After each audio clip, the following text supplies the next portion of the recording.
Mayor Mays, can you hear us?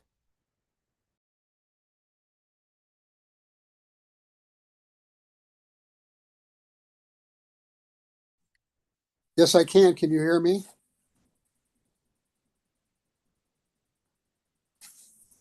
Amy? Yes, we can. Can I get a price check on aisle 7? You can pick one of those up in El Salvador.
Like to call this meeting of regular city council meeting, April 28th, 2025. The time is 5:30.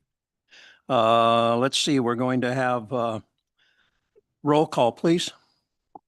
Counselor Ring, Here. McLaughlin, Here. Counselor Runyon, Here. Counselor Randall, Here. Counselor Richardson. Here. Mayor Mays. Here. And There he is. Okay. Mays is attending a meeting out of town for the city tonight, and I am in his place.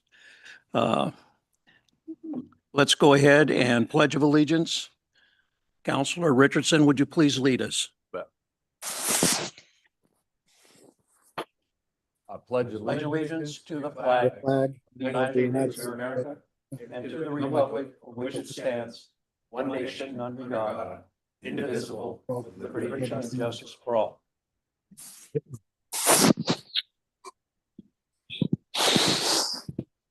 Okay. Tonight, we have some changes to the agenda. April 28, 2025. We're going to add consent agenda item E.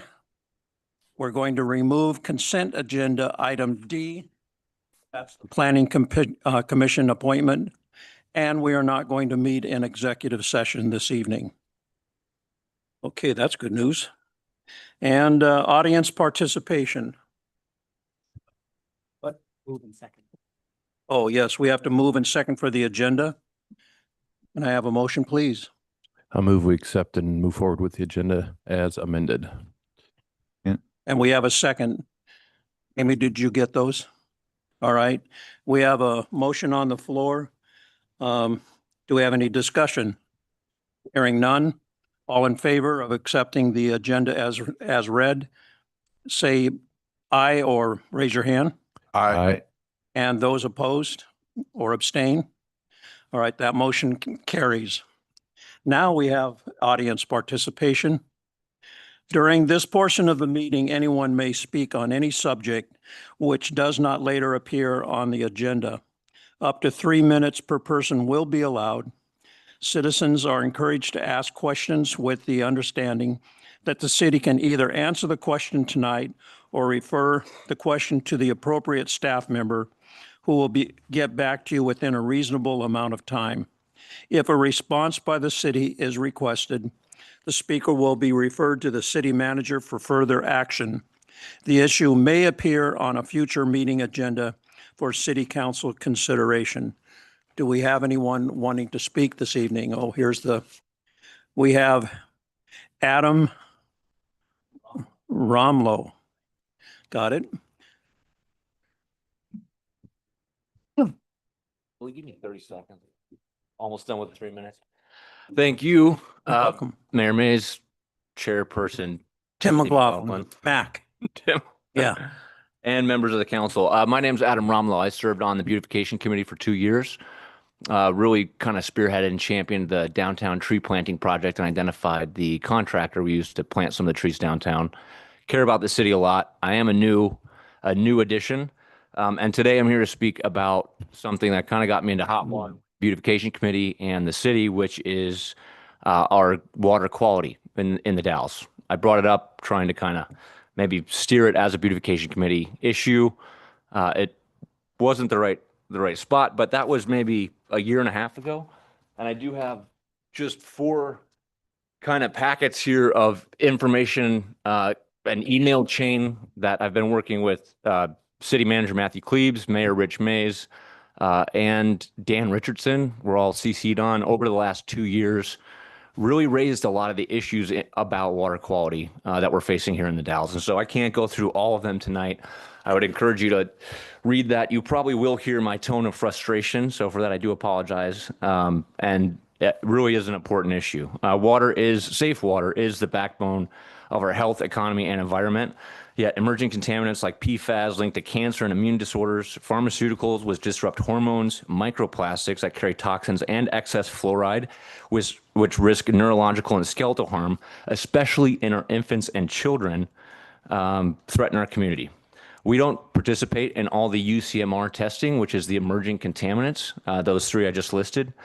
And furthermore, I think the big thing for me is just the lack of movement on this issue. So I wanted to bring it to the broader group. I've really kind of come up to a dead end. I've tried addressing this within the beautification committee and outside through email chains and haven't had, I would say, any reasonable interest in addressing water quality. And I think the city right now is considering a $300 million water infrastructure update, replacing our current galvanized pipes with plastic pipes. And plastic will get into the water supply. It will get into the drinking supply. And people don't realize this, but there are pieces of iron and harder elements in our water than plastic. And over time, this will leach and strip the plastic from our pipes into the water supply. This has been observed in the PEX that we use everywhere now. I have an anecdotal experience in the city of Portland with a housing project that used PEX, and they had a water line burst because the PEX had disintegrated. And where does that plastic go? It's going into our drinking water. The first page of that packet will show you the City of the Dalles Drinking Water Quality Report. This report suggests that our water is clean and healthy. The testing, and this is the question I still haven't gotten the answer from. The testing happens at our facility 30 miles up the river, goes through all our old pipe, and then we present those testing results to our residents as our drinking or our water quality, which is just, it's not accurate. We don't have any tap water testing at the tap. Thank you. I've volunteered to lead a water task force to get involved with this, to share some of this information. There's a lot of information in these emails, and I think Amy has them. If you want more copies or any more information on this, I'd be happy to get involved. But really today, I just want to raise this issue with you, ask you to reconsider the major infrastructure outlay, $300 million that we're considering. If it's not going to address water quality, we're just throwing $300 million down the drain, literally, metaphorically, pun intended. So I really think this is an issue that is core to what the city provides the residents and needs to be carefully evaluated, more so than I've gotten so far with the city manager, the mayor, and the public works director. So thank you for your time. And if you have any other questions, I'd be happy to answer. I would love answers. I guess the questions I have are in this email, and I would love some of these addressed in a more meaningful way than they have been in the last 2 years. Thank you, Mr. Ramlo. Thank you for your time. Bet. Russ Brown.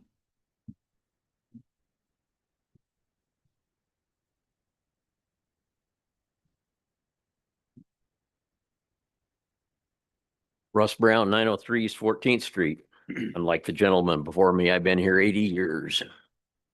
Hey, Russ, would you bring the microphone closer to you and make sure that the button's pushed? It's red lights on. Does that indicate? Let's go. So you've probably all heard the popular definition for insanity as being doing the same thing over and over and expecting a different outcome. City of the Dalles has been doing the same thing about vandalism at Riverfront Park or Lewis and Clark Park, excuse me, ever since the park was put in. And now some genius has decided that the answer to the vandalism problem is to put up park closed signs. There's a pretty easy solution to the vandalism. Go ahead and fix the bathrooms and put a sign on the door that says, due to ongoing vandalism, these restrooms will remain closed except for special events. Public restrooms are available at City Park, 4 blocks south on Union Street. And during special events, post a security person to stand there where the restrooms are. And I think that'll probably solve all the bathroom vandalism problems. In the meantime, don't punish the taxpayers by putting up a park closed sign. I'm not going to pay attention to it. I'm like I said, I'm 80 years old. I've never protested anything, but I'm pretty upset about this one. I'll tell you that I will be down there every morning at 6 a.m. to walk the dog, and I'll let the dog do her business, and I'll pick it up and pack it to the garbage can. And I might do the same thing in the afternoon. Matter of fact, when I leave here, that's where we're headed. Maggie's waiting for it in the car for me. So there needs to be a change in thinking. You're not dealing with this right. A little common sense would go a long ways. Closing the park ain't the answer. And I'd love to hear if I have a representative, a council representative. I'm sorry you're not having an executive session tonight because you could maybe talk about this for a minute. But if there's a council representative that if you guys come to a decision, I'd love to hear what you got to say in the meantime. If you want to have Tom come down there and arrest me or send one of his officers down, more power to you. This is a protest, and I thank you for your time. Thank you, Mr. Brown. All right. City manager report. Thank you, Councilor McLaughlin. A couple items on my city manager report this evening. First and foremost, I wanted to introduce our new economic development officer, Jake Anderson. He's joining us as a former Klickitat County commissioner, has been engaged with the bridge authority work and bridge replacement work with Hood River and White Salmon. And formerly before that, working with Klickitat County on economic development projects. And so this is his second week already. So time really does fly, but I just wanted to introduce you all to him. He's in the front row in a rather dashing suit. Oh, there. All cheers. There you go. I also wanted to let the council know that we had a Q-Life board meeting last week. Our new director there is doing very well and moving forward with various grant applications, and there will likely be a request or presentation to the city council coming in the future. Last week, I also attended the community outreach team meeting, and staff has been quite busy with budget prep and budget presentations for our budget meetings next week. As Councilor McLaughlin mentioned, the mayor is in Washington, D.C. testifying on legislation submitted by Congressman Bentz for a land transfer in the city's watershed. And Klickitat County and the city attorney here have connected about setting up a meeting with both myself and Commissioner Zoller to begin work on the joint operating agreement as directed at the joint work session we had several weeks ago. And one of the things with the upcoming holiday on May 26th is I'd like to ask the council to mark tentatively on your calendars a special city council meeting on either April 27th or June 2nd. With that holiday and some pressing items that we have here, we want to make sure that we can continue to move things forward. We will confirm which date works the best with you, but wanted to reserve those two dates there. What were those dates again? April 27th and June 2nd. Did I get them wrong? May 27th. May 27th. Oh, thank you very much. You bet. Time flies. I was checking that. One of the items that's impacting some of our council work sessions or council agendas packets is a planning commission appeal that we received just this afternoon. And the city attorney will be sending you some more specific information on that appeal sometime tomorrow. And with that, that's my report for this evening. Thank you very much. Mr. Councilor Runyon. Oh, that would be me. You. Okay. Let's see, not a whole lot going on this month. April 17th, I was at the Wasco County Pioneers Association meeting, and that's about the big event on May 3rd. And you're all invited, the entire room and everybody on Zoom. It's open to the public. It's a luncheon. It's done annually. And I believe Roger Nichols and Dan Spots are going to be the featured speakers on the history of Wasco County in some element or form. All right. So I look forward to that. It's out at St. Mary's. Doors open around 10:30. Lunch served just about noon, and the whole thing winds up 3-4 o'clock. It's all over with. So like to see you there. That's on May 3rd. Had a meeting on May 18th, along with our city manager. Q Life meeting, a special meeting for things that they're working on. On the 21st, performance evaluations of city manager and the attorney and the municipal judge. On the 24th, Q Life special meeting once again. It's a great volunteer elected position, let me tell you. And then here we are tonight. Right. That's what I got. Counselor Richardson. Thank you. Is it President McLaughlin? President McLaughlin. Briefly, a meeting with our city attorney on the 14th, urban renewal budget meeting on the 15th, traffic safety meeting on the 16th. I attended a mandatory refresher webinar on public meeting law and process on the 22nd. And on the 21st, of course, we had staff evaluations all day long. Comment on that, I think we already know, but I just want to make sure the rest of my fellow counselors are clear and okay with proposed steps forward. I don't think the evaluations work well for any of us. And we have good staff. We want to treat them well. We want to pay them appropriately and evaluate them and give them good feedback, effective feedback. So given that our process is cumbersome, and I think we discussed this in executive session during the evaluations a bit, that it missed some of the things we really want to think about.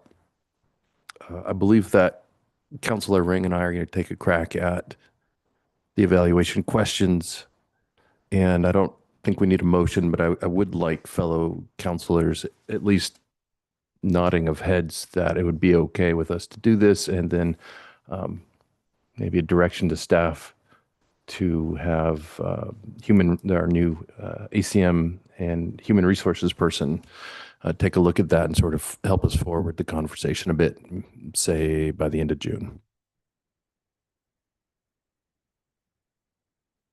I thought a committee was formed to do those things. There was conversation about such a thing. I don't know if it was official, but if you're good with it, then that's all I'm asking. There you go. Understanding and approval. And it sounds like a yes. I saw some heads nodding. Is that feasible, Mr. City Manager, that maybe by the end of June we could set up the conversation? Yeah, the assistant city manager, HR director is scheduled to begin May 12th. Yeah. So, she'll need some time to onboard, of course, and get up to speed. But Exactly. June, we can have that engagement there. Just kind of so we don't lose traction on this. Thank you very much. Counselor Randall. Thank you, President McLaughlin. On April 21st, I attended the executive session. We conducted our performance evaluations. On April 26th, last Saturday, I attended the Cherry Festival Parade with Mayor Mays and yourself, Mr. McLaughlin, Councilor McLaughlin. After the parade, I visited the Neon Sign Museum, and they were having a live painting and restoration of one of the ponies from the Jansen Beach Carousel that the museum has acquired. This restoration is pretty fascinating. These horses go back to the 1920s and kind of a lost skill set, I guess, as far as making those ponies, painting them, keeping them upkeep on them. So we were able to watch our local artist, Danae Mannion, was doing some restoration work on one of the ponies, as I said. Citizens can get involved, and I encourage anyone who's interested to get involved by either visiting the museum, or you can also go to the website, which is JansenBeachCarousel.org, and find out some more information. And that's my report. Well, I did attend the evaluations and the parade, and basically, I've been busy in the last couple of weeks, but I'll defray to the next meeting for any other reports on the airport. Mr. Councilor Ring. Thank you, President McLaughlin. I also was at the eval session with the rest of the city council and our mayor on the 21st. I also attended the Sister Cities Association meeting on the 22nd. I will mention that they do have their annual trip going to our sister city in Japan the first half of June, just as the high school wraps up their regular school year. And I'll look forward to, future collaboration with them as we move forward with some of the other questions that came up at that meeting. And then I did meet with our city attorney briefly, and as well as our city manager and mayor. Most of that had to do with what Councilor Richardson brought up with the evaluation and improvements to that. And I look forward to meeting our new HR director and setting something up to get that moving ahead of schedule so that we don't have, any hiccups next year. And I think we get a better process and better evaluation and feedback for our executive staff at the city. Thank you. That's it. Mayor Mays, would you like to report? Yeah, I just wanted to also follow up on what Councilor Richardson said about the evaluation process. That discussion was an open session where we discussed the process and where we go from here. And I appreciate Councilors Ring and Richardson stepping up and completing something we've talked about doing for 5 years and never gotten completed. So I think we can look forward to these two guys and our new HR employee getting to this and coming up with a form. And also, I think our attorney and our city manager will also have some input into that. We'd certainly like to know how they feel and how they should be evaluated. And I'll finally just mention that what Matthew had said, I'm in Washington, D.C. for, just to be a little more specific. I'm testifying tomorrow on HR 655, which is called the Dalles Watershed Development Act. As Matthew said, it's being introduced by our local congressman here, Congressman Cliff Bentz, and it calls for the transfer of 150 acres of U.S. Forest Service land located in the Mount Hood National Forest to the city so that we can complete our badly needed water infrastructure,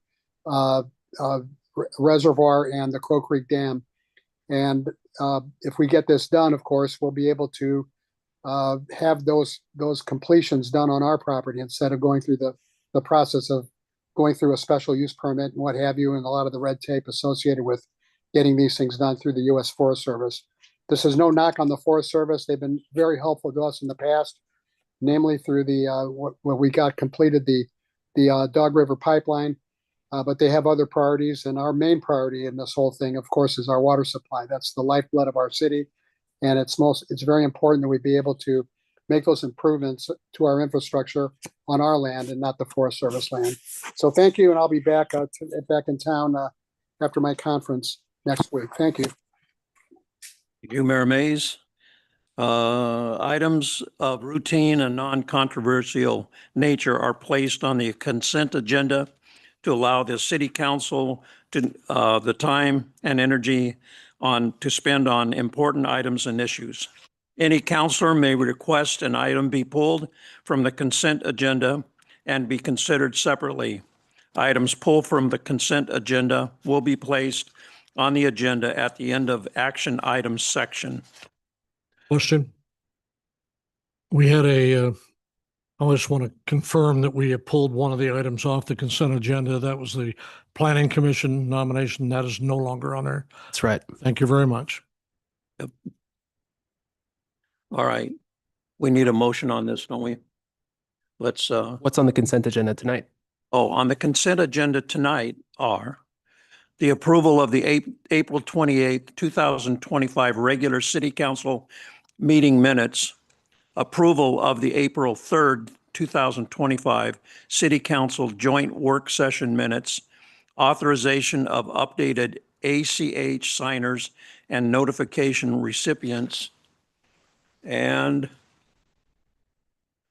This is item E, authorizing the city manager to make application and to be designee for signing of the application for the FFY.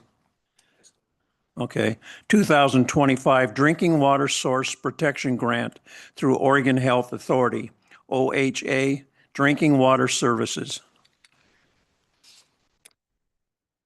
Okay, now we need a motion.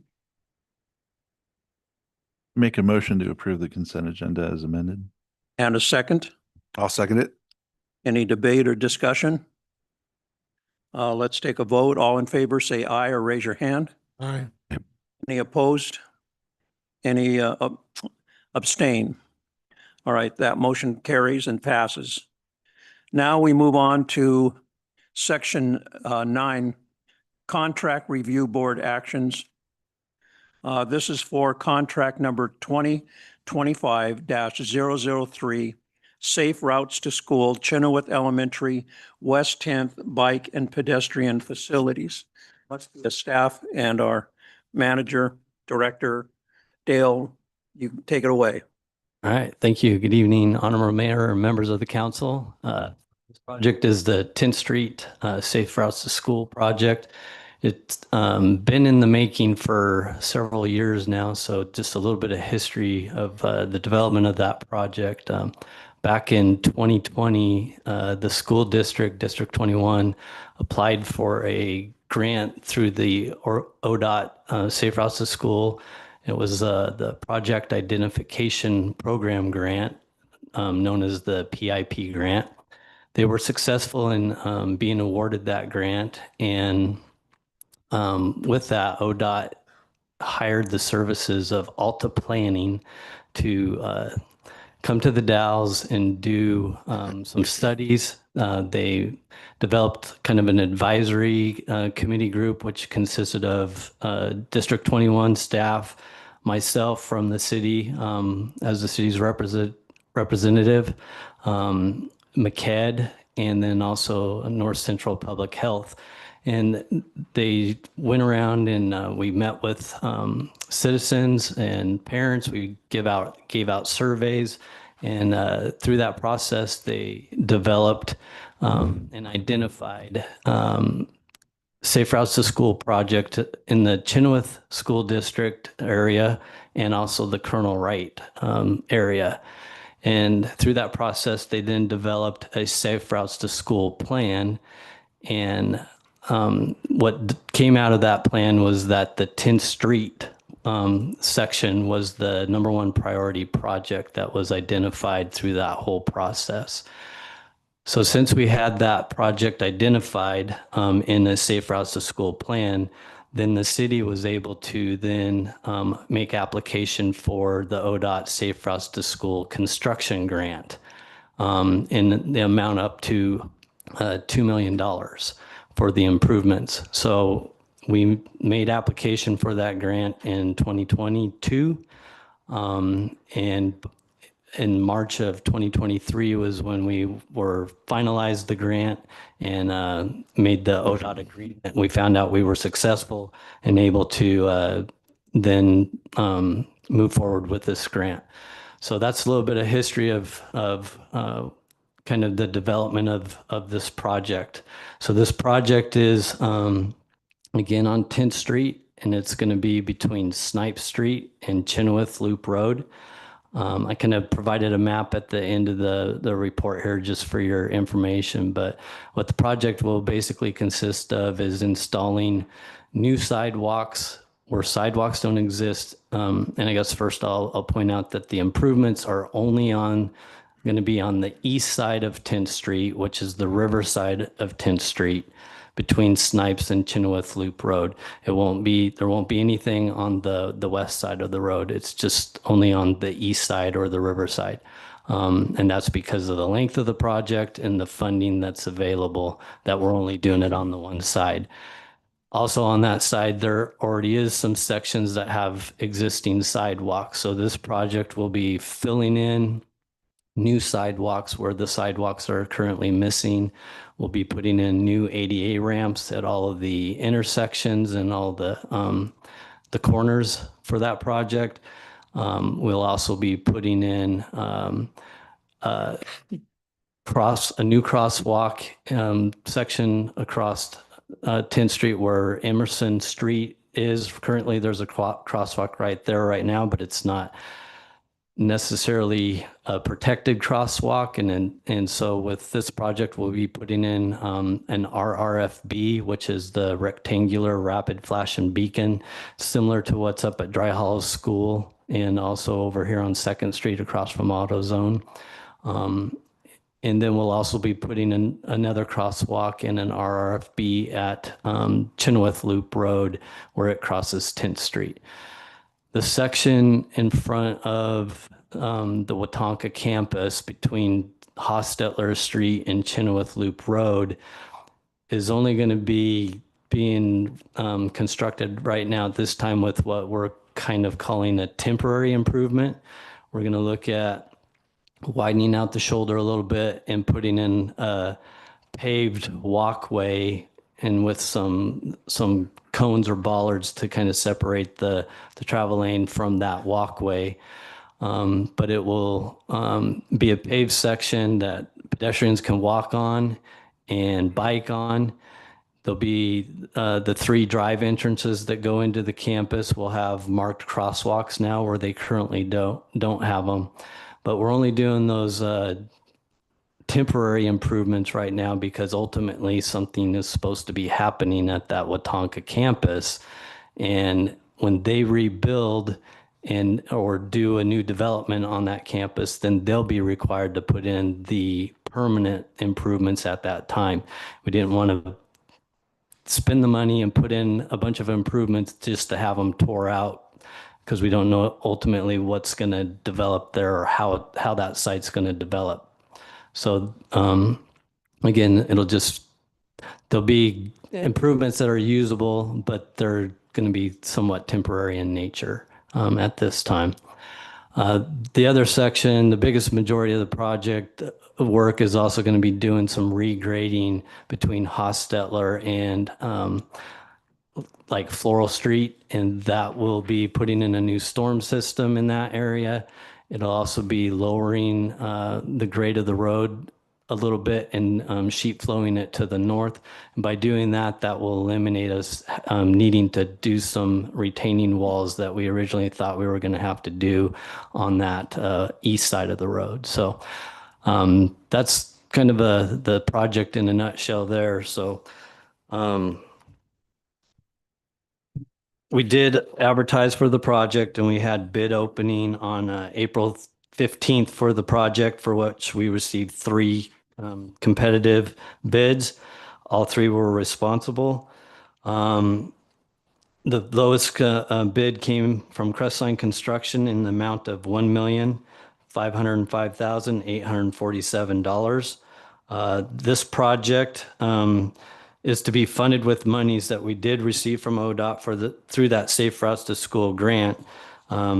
Those monies are in the Fund 13 Transportation System Reserve Fund in the amount of $1,994,016 for that project.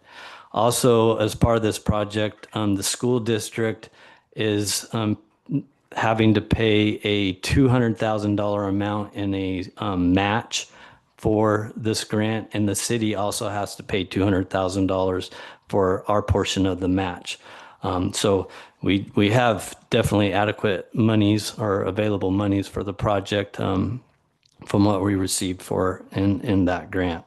So with that, staff recommends that to have the city council authorize the city manager to enter into contract with Crestline Construction for the West 10th Street Bike and Ped Facilities contract number 2025-003 in an amount not to exceed $1,505,847.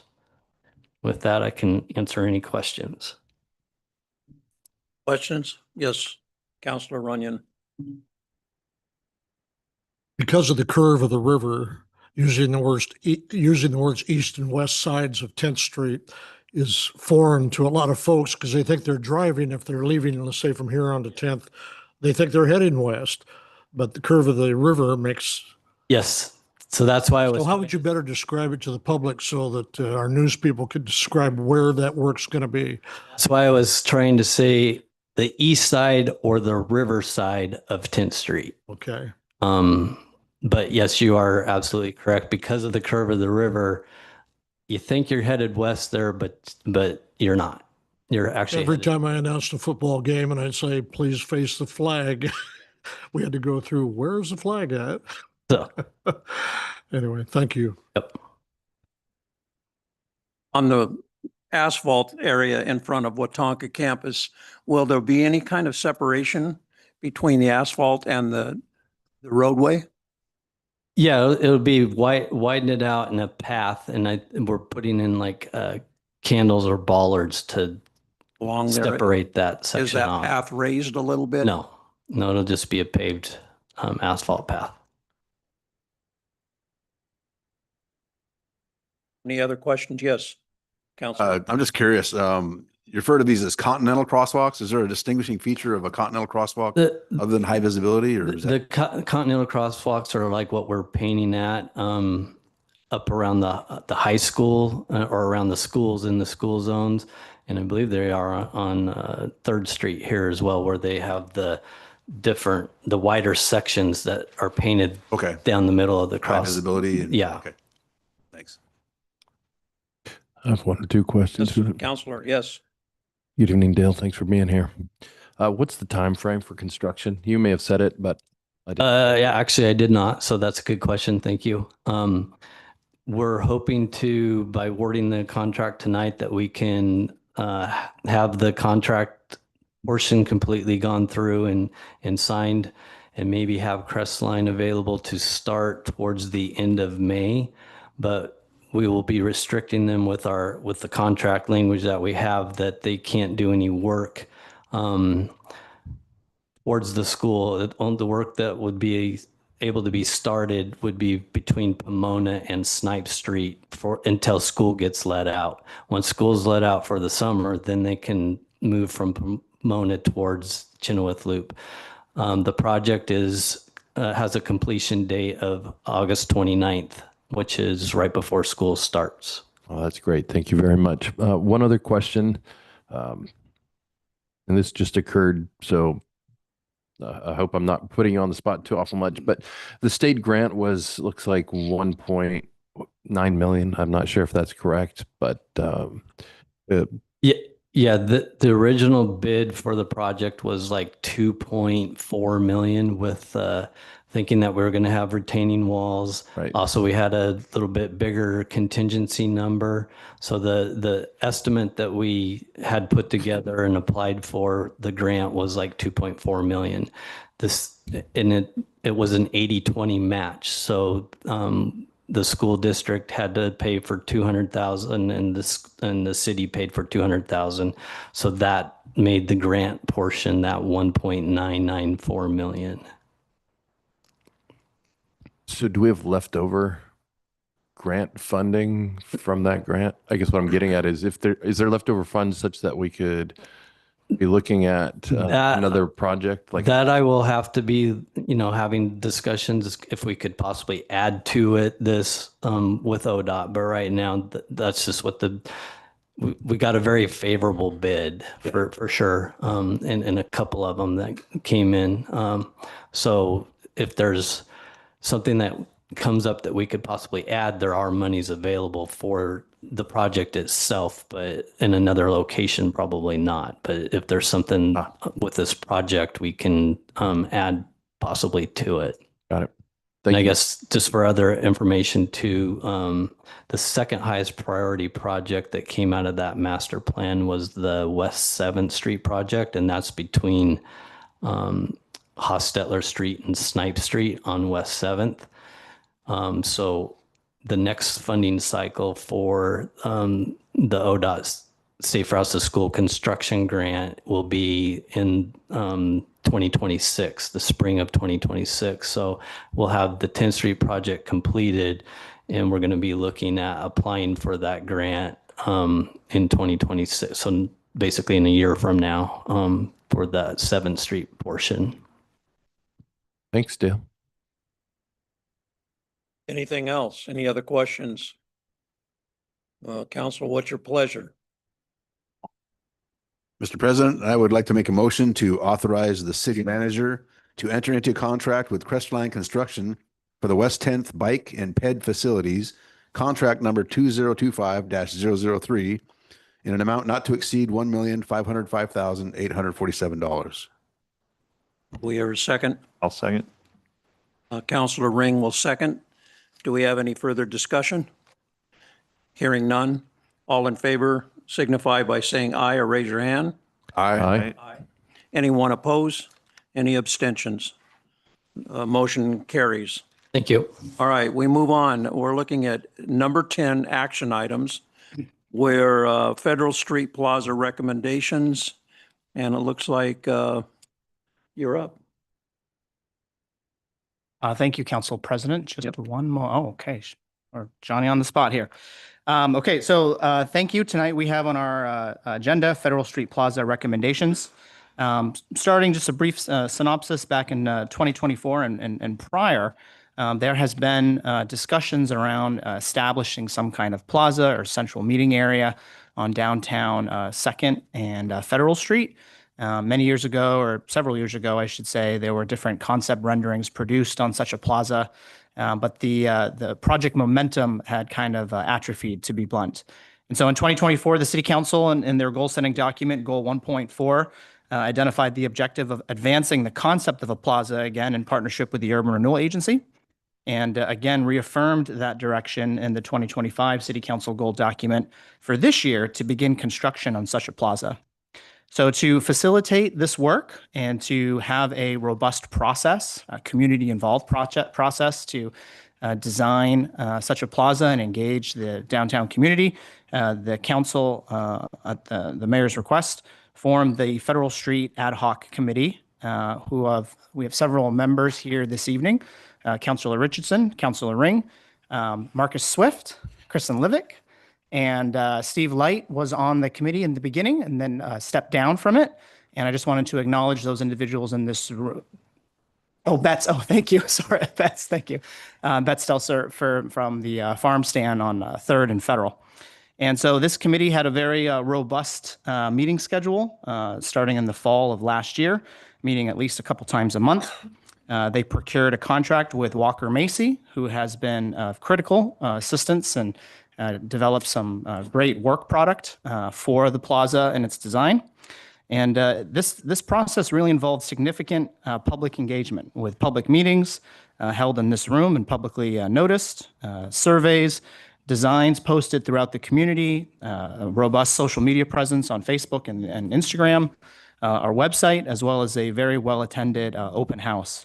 And all that work is really culminating in tonight's meeting, where I will be passing along a recommendation from that committee for the Federal Street site plan and concept.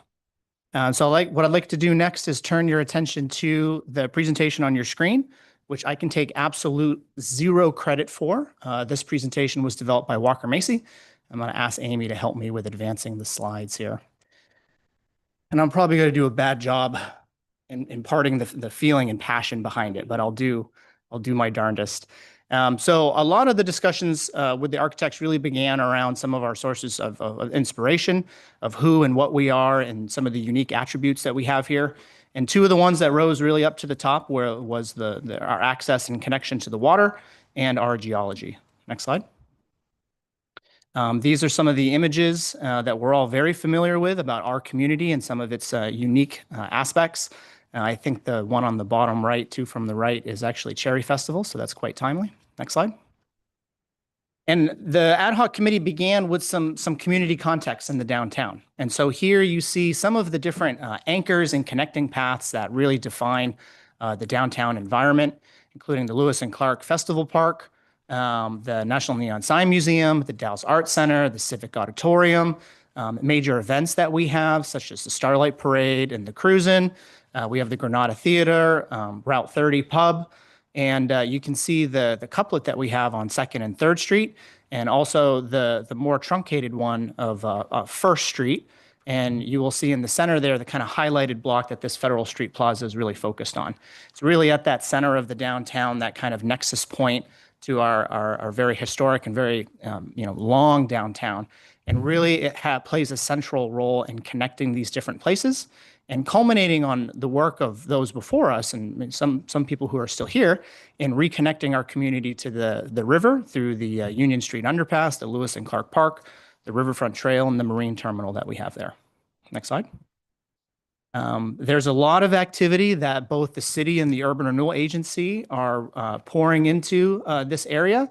And so one of the anchor points for the north side or river side of the Federal Street Plaza is the 1st Street Improvement Project, which is being spearheaded by the Urban Renewal Agency. This is a great tie-in and landing pad to both bring people into our community off of the Riverfront Trail, coming off of the state bike path, perhaps, bring them down 1st Street with new bike lanes and have them land at the Federal Street Plaza, which will have different bike facilities. The 1st Street improvements also include sidewalk improvements, which improve that connection path, and having it adjacent to the 1st Street public parking lots really creates a really great nexus point for people to visit our community and access some of the recreational features that we have here. And so we wanted to make sure that our architects worked with the Urban Renewal Agency to kind of tie in this north side of the plaza itself. And again, we tried to find some inspiration and talked about some of the different site elements. And these were some of the example photos the consultants provided. We wanted to focus and make sure we accounted for shade and the rather warm summers that we have here. The center picture on the top is actually some swing seating, which will be incorporated into the proposed plaza, lighting and making a unique and welcoming environment, as well as a water feature and incorporating some of the different basalt rock elements that we have here. Now, when we say a water feature, I want to stress that it's not a water feature. The vision for it is not a water feature that you may see over at the Thompson Pool Park with playground equipment and moving buckets and things of that nature, but something a little bit more low key, I should say, but still connects us to the water. Next slide. So at the open house, we presented 2 concepts. One was River City and one was basalt. And the ultimate recommendation took elements from both of these different designs and molded them into what is included in your packet this evening. So again, here in both of these designs, you see 2nd Street on the left and 1st Street on the right. That white rectangle you see closer to the right is the transportation building, which the committee also had discussions around and how to best activate and use that building to enhance the plaza. And you'll see various seating. Some of the water features are kind of denoted in the middle there. And these were the 2 semifinal design schemes that we used to come up with the final recommended concept. Next slide. Next slide. And so this is the site plan that the ad hoc committee recommended to council for this evening for your approval and acceptance and direction on moving forward. As I noted a moment ago, we have on the left side 2nd Street with a couple different bulb outs on both sides of the street. And I have to thank the planning department, I believe, for providing me this very interesting rendering, which shows these proposed bulb outs with a notation in the bottom left of 1992. So this has been discussed for a little while here, but I think it gives you a good concept rendering for what 2nd Street could look like at the entrance to this plaza.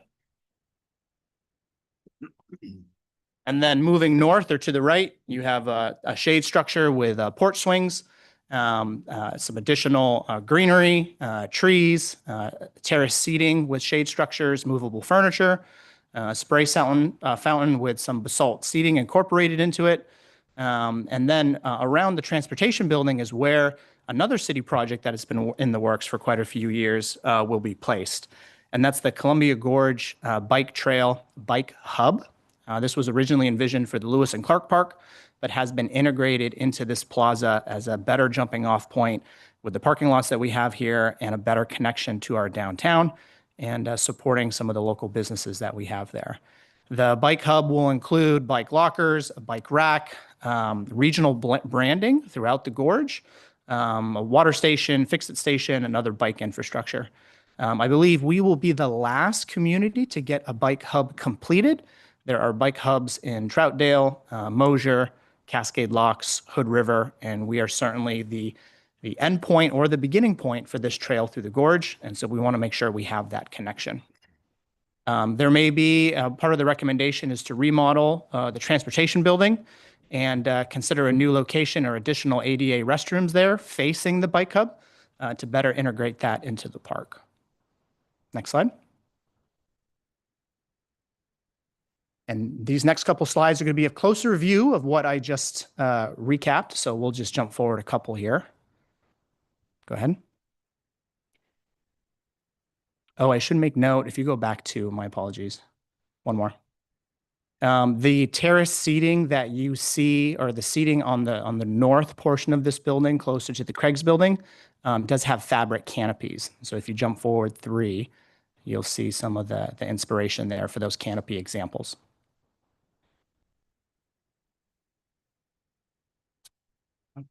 Go ahead, one more. Part of the work that Walker Macy did was to provide 3D renderings of what it may look like from 2nd Street. Here's one example. And I think one of the critical concepts that the ad hoc committee discussed, and we have, as I mentioned, several committee members here who can certainly add to the narrative, was that this plaza is near the Lewis and Clark Festival Park. And the Lewis and Clark Festival Park is really set up and designed for those festival type uses, a larger gathering space, and that's its primary intended purpose. For this plaza, it was less of a focus on those events, music concerts or things of that nature. Maybe buskers, for example, would be an appropriate use in this plaza. But really, this is designed to be kind of that living space in the downtown that people are going to patron every day and make maximum use of. Next slide. The bottom left, you'll see a little bit more detail around the splash feature, along with the terrace seating. And this is a view south to 2nd Street. Again, with that splash feature kind of central there.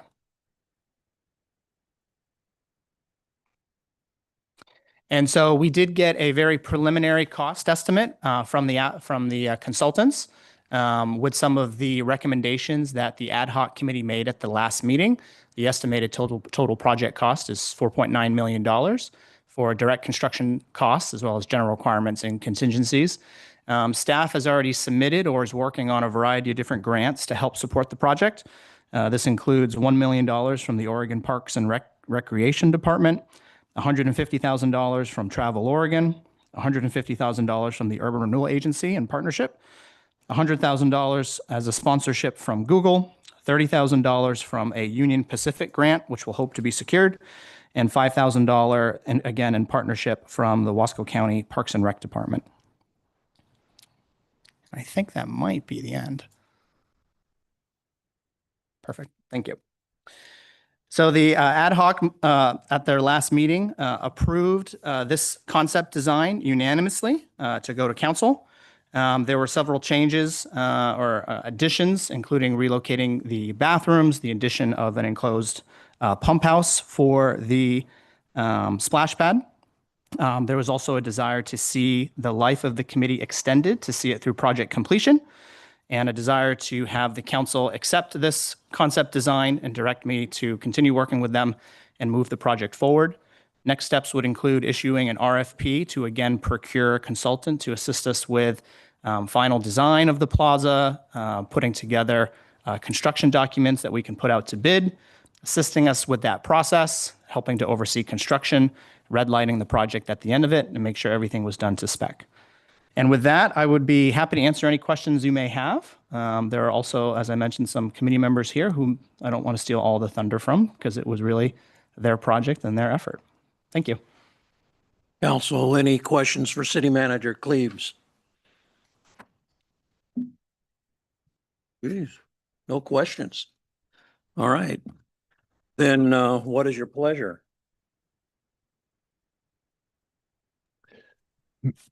Maybe see if there's any comments or questions from the audience. Oh, yeah, we can do that easily enough. Are there any comments or questions from the audience? And if I may, Of course. Council President, and I should make note, we have had some substantial engagement with the representatives and owner of the Craig's building, which is just to the west of the plaza. They were supposed to be here this evening, I think, for comment, so maybe I'll just speak for them a little bit. One of the exciting things about this project is the energy it's bringing, the attention, and the excitement associated with putting something together that the Dalles really deserves. You know, we deserve nice things, and this is certainly something that we want to see move forward. And I think that is being reflected in some of the Craig's building interest in revitalizing their building and doing some additional redevelopment there. And so we've had some recent back and forth with our new various different staffers, our consultants themselves, and actually just today with our new economic development officer. They are really interested in opening up that west side of the Craig's building and activating or reacting to what we're proposing here. And so we've had some discussion about the landscaping and some of the seating on that side of the plaza. That is, if they move forward with what they desire to do, I could see that changing or evolving as we reach final design to incorporate what they may be proposing. And so we get something really harmonious and really captures this momentum. And so we've had very positive interactions with them, and that may be something, that aspect of the plaza will likely evolve as we get to final construction documents and whatnot. But it's exciting to see this type of effort be responded to in such a positive way and prompt some private investment. So currently, it's just a solid wall along the Craig's. They're proposing to open that up and. So there's a door on the north east side of the building that was incorporated into the plaza. We had kind of nooked the landscaping that was proposed on that side, but I think there's a desire to open that side of the building even further. I would anticipate the mural that's on that side potentially coming down, but these are all very preliminary conversations with that property owner. And so again, my understanding is that they're very supportive of the plaza, but they'd like to see the design change somewhat so they can best engage with it and help us activate it. Makes sense. Any other questions? Any other comments? Oh, Mayor Mays, yes. Yes, thank you, Mr. President. I just wanted to express my appreciation to the committee and the Betts and Marcus and Kristen and Ben and Dan. A lot of hard work went into this over a period of several months. Matthew did a terrific job also as the staff liaison.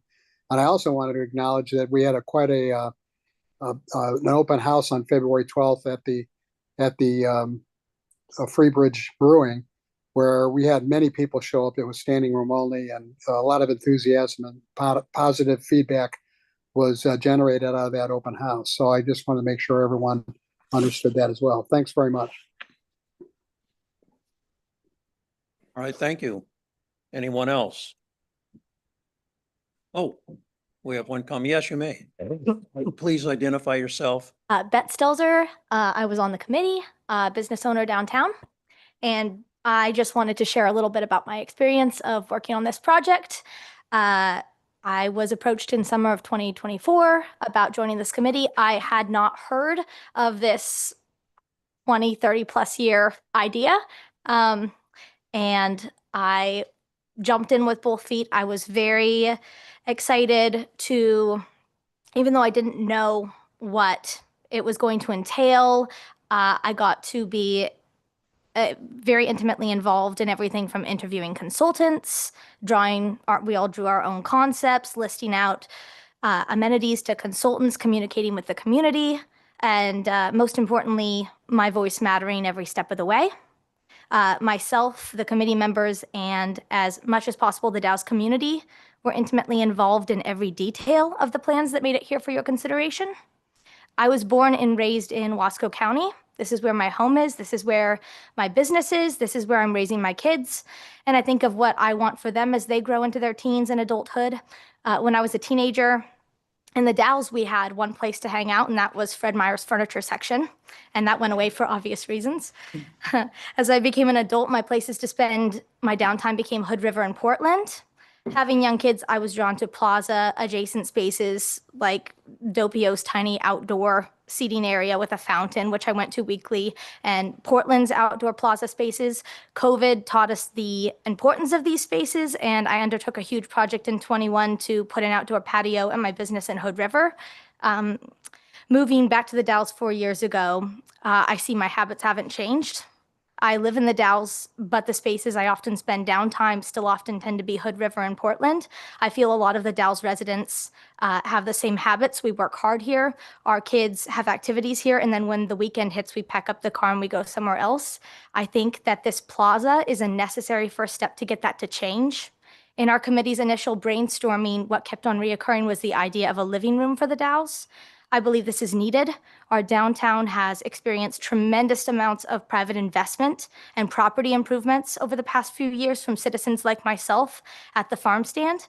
And I encourage this council to meet us in this investment in our downtown and approve this project. Thank you very much.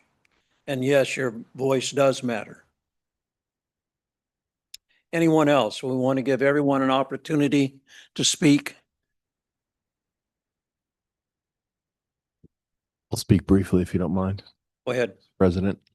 Thank you, Bets. And I want to echo the mayor's compliments to our fellow volunteers. We just had an extraordinarily dedicated and positive experience, which is not always something you hear coming out the backside, the far side, I should say, of a committee project. And it was a real pleasure. So thank you, Kristen and Bets and Steve and Marcus and Matthew. And of course, Councilor Ring and I kind of knew what we were getting into, but some of these other folks have businesses to run, kids, various other responsibilities, other evening meetings, and yet they all stepped up and really participated. And it was just, it was not just a pleasure to work with, but to see how people can engage in a really robust give and take and do so without, holding on to their own little ideas or ego, and just kind of put that in the back seat and just come together for a common goal. So I'm very thankful for that dedication, you guys. Appreciate it.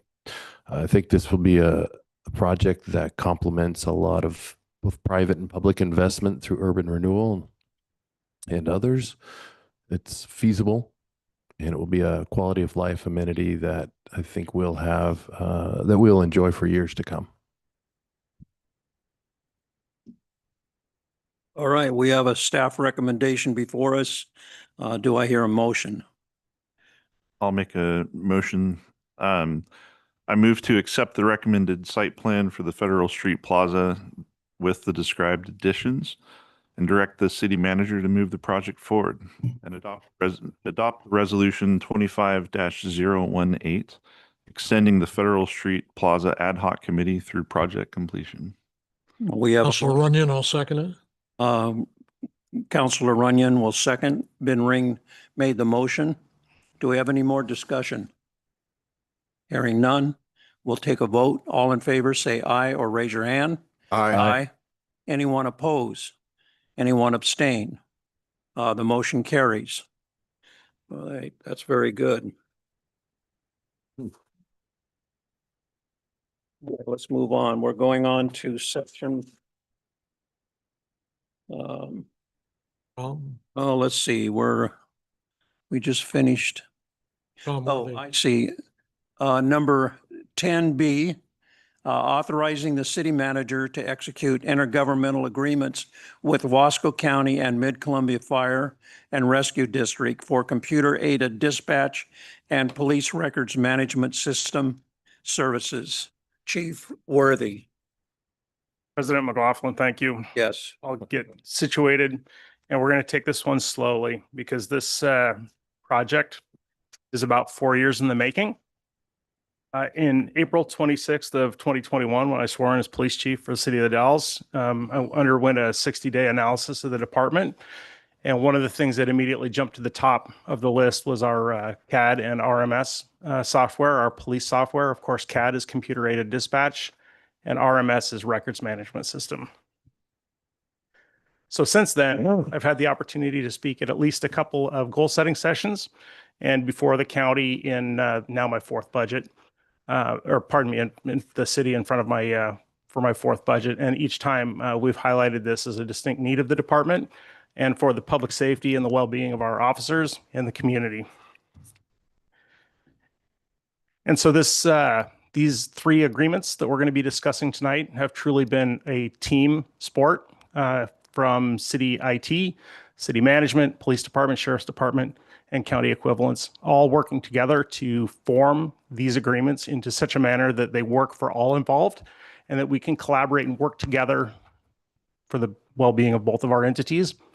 Of course, intergovernmental agreements are things that one government is agreeing to do something with another. And we have three of those here today, which I'll discuss each as we go. And you'll recall on March 10th of 2025, I was before you and discussed this agreement between the county, the city, and the fire department. Mid-Columbia Fire and Rescue plays a small part in this as well, about this CAD and RMS project. And then on April 16th of 2025, the County Board of Commissioners met down the street from here and authorized the county to award a contract to Pro Phoenix Corporation for CAD and RMS services for Wasco County and City of the Dalles Police Department. Now, that's the first time that you've heard me say Pro Phoenix because they are a proposed vendor in this. They responded to our request for proposal, which was managed through the county. There were four vendors who attended the pre-proposal meeting, three that actually proposed, all three of which we brought to demonstrations where we wrote out robust scripts for them to follow and demonstrate their software for us. And Pro Phoenix emerged victorious in that by consensus of all of the evaluators in that process. Interestingly enough, they were also the lowest cost proposed bidder. So when does that ever happen? Never. But in this case, it did, and we're fortunate. The County Board of Commissioners approved for the county to enter into that contract when the time is right. And the time is right when the city is ready to engage in this process as well. And we strongly support integrating into the county's new environment and sharing data with them operationally and from the CAD and RMS perspective. So tonight there are three documents to approve or give input upon. And the first of which is the Intergovernmental Master 911 Agreement between the City, County, and Fire District. The second is the IGA for Dispatch Agreement between City, County, and District. And the third is the Intergovernmental CAD RMS Use Agreement between City and County. So Intergovernmental Master 911 Agreement replaces the current agreement, which we already have with the county, where they provide dispatch services for the City Police Department, which was last signed in 1997. So this will be an evolution of that, a cleanup, a modernization, and this has three parts. First of all, the Intergovernmental Master 911 Agreement replaces the existing IGA, modernizes it, and it ensures that who has what rights and duties as it pertains to operating the 911 center. Primarily, it's the sheriff's responsibility with a governing board, including myself and the city manager and others. It also outlines our funding obligations in the Master 9 IGA for 911. It outlines each party's financial contributions for the center's operations in any given year, and that is a function of the ratio of the total number of calls for service or events that are entered into the CAD system. With the Dalles Police Department being the primary agency. So a call may come in that has fire, sheriff, and police, but if it's in the city and we're primary, then that's a tally mark on our side of the ledger. And so the CAD RMS project is broken down into two sides. It's CAD and RMS, although they're very tightly interwoven and aligned. The CAD cost is 69% of that overall total, and RMS is 31%. RMS is a 50-50 split between the police department and the sheriff's department. But RMS is the much smaller portion of the total, and we'll talk about the numbers at the end. The CAD system, because Mid-Columbia Fire and Rescue is involved, is broken down by that funding formula. By how much you use it, that's how much you pay. And that's been the existing practice, and to us, it strikes us as fair. The third part of the Intergovernmental Master 911 Agreement is the new user cost sharing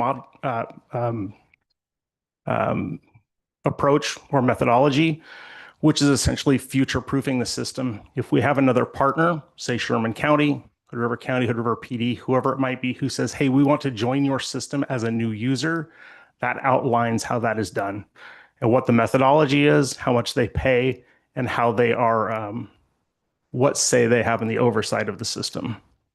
So 3 parts to the master IGA. The second intergovernmental agreement is the Intergovernmental Dispatch Agreement. And that establishes the roles and responsibilities of the city, district, and county for the operations of the center. The Dispatch IGA establishes the center's manager's authority and the sheriff's responsibilities in managing the center. It also proposes an advisory committee, which outlines the city manager, myself, and others who are going to oversee the operations of the center. And lastly, the third intergovernmental agreement is the CAD RMS use agreement, which can also be thought of as a hosting agreement. In the case of CAD and RMS, we're going to procure software, but we need a place for that software to run and operate: servers, support, security, networking, all of those components that make the system live. And in this case, the county is going to establish that infrastructure. Now, we had the vendor bid for that as well as a cloud-hosted environment, and the county could do it better and cheaper. And so at every turn, we've been fortunate to find the least expensive approach to whatever the problem is. And in this case, the county is going to provide those services for us. So the Intergovernmental CAD RMS use agreement is essentially the CAD RMS hosting agreement. Okay, so I know what you're thinking. How much does this all cost? It sounds like a lot. And it kind of is. However, as we've gone through this journey to discover the true costs of these systems, it's truly been an evolution, and it's been a partnership of discovery as we have tried to flesh this out as best we can at the front end. So the better you plan a project, the more likely you are to execute the project appropriately, the more likely you are to hit your budget, scope, and objectives of the project. And that's what we hope to do here. So that's why it's taken so long. So remember, I said ProPhoenix, that's a proposed vendor for CAD and RMS.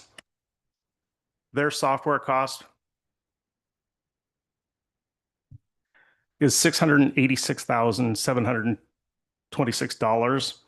Of that, remember, CAD and RMS are going to be differently, but CAD is more expensive. CAD is $473,840.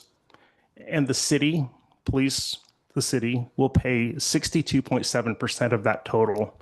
That's based upon our use of the system. We use it 62.7% of the time. Any call that comes in, that's the odds that it's our call for service. And so that equates to $297,098.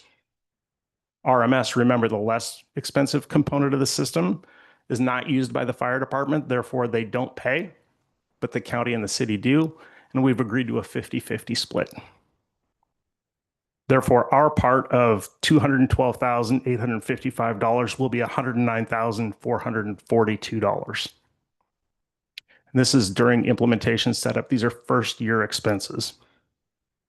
Data conversion is the process of bringing forward our existing reports and data into the new environment. So we don't just leave those behind and say, we don't need that anymore. We do need that. Our current information helps us solve crimes. It helps us know who we've contacted. It helps us know what addresses are dangerous or require a 2-person response or 4-person response. So there's good reason to bring that forward. The vendor would also do that data conversion for us. And data conversion is difficult and it is expensive. However, we're fortunate in the county also having had our RMS at one point, understands the data structure, the tables, and how it's laid out in the system, and can do that for us. And so their time and materials effort to do that task, one-time task, $13,340, which is by far, far, far cheaper than having the vendor do it. So for the Pro Phoenix and data conversion, CAD and RMS first year cost $416,880. And that's not all. So of course I mentioned that we had the 911 hosting environment, which Wasco County has graciously volunteered to manage, set up, procure, and start up for us, which of course that's going to be the first part of the project, because if we have software, we need to know where we're going to put it. And their total estimate for that is $125,000.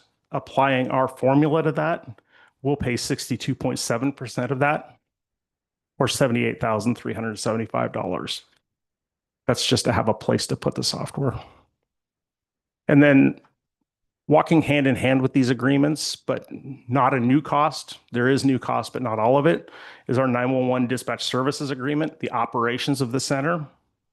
And the city total for that is $428,000 in the upcoming year. That represents the city share of the 911 operations cost, not strictly speaking a part of the 911 or the CAD RMS project, but again, that's calculated by the 62.7% of the use of the center for us. So that total is $428,000 all in, all three agreements and multiple parts and subparts, $923,255 to modernize the center, continue our engagement with the county, procure new software, have a place to put it, secure it, and take care of it.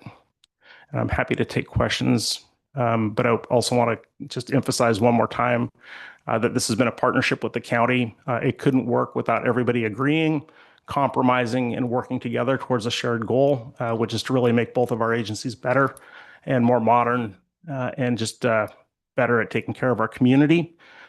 This project can enable evidence-based policing, which is what we strive to get to, where it's just not my opinion of where the crime is, but what does the data say? It's just not my opinion of where the calls for service are, but what does the data say? So that can help us right-size our staffing, our deployment, our operations, and even our scheduling. So it's a very important project. I recognize the costs involved, but I'm also willing to take questions at this time, and I thank you for your attention. Councilors, any questions? No, just not a question, just the time and effort put into this, and with all three entities, including the fire department, as well as the county sheriff's department and city police, is very commendable. And I've rarely seen you nervous at doing a report, but you looked like you were reaching a little bit. That's a lot of stuff to remember and to do coherently. So good job. Thank you. I don't want to mislead or paint too rosy of a picture, but it has been a strong collaboration between us and the county, as well as county and city leadership. It's important. That's why I'm excited about this. And all of the work the last 4 years to get us here is so we can start the project. We haven't started the project. We haven't done one single thing. The implementation scope of work is probably 12 to 18 months from here. And so we recognize that the hard part is ahead. And for us to invest this amount of money, we better get it right. Yeah. And we intend to. Go ahead. Thank you. Thank you, Chief, and congrats, and thank you for your 4 years of service to the city. It's 4 years, right? Yes, sir. Time flies. What is the biggest risk in going forward with this project? Scope creep.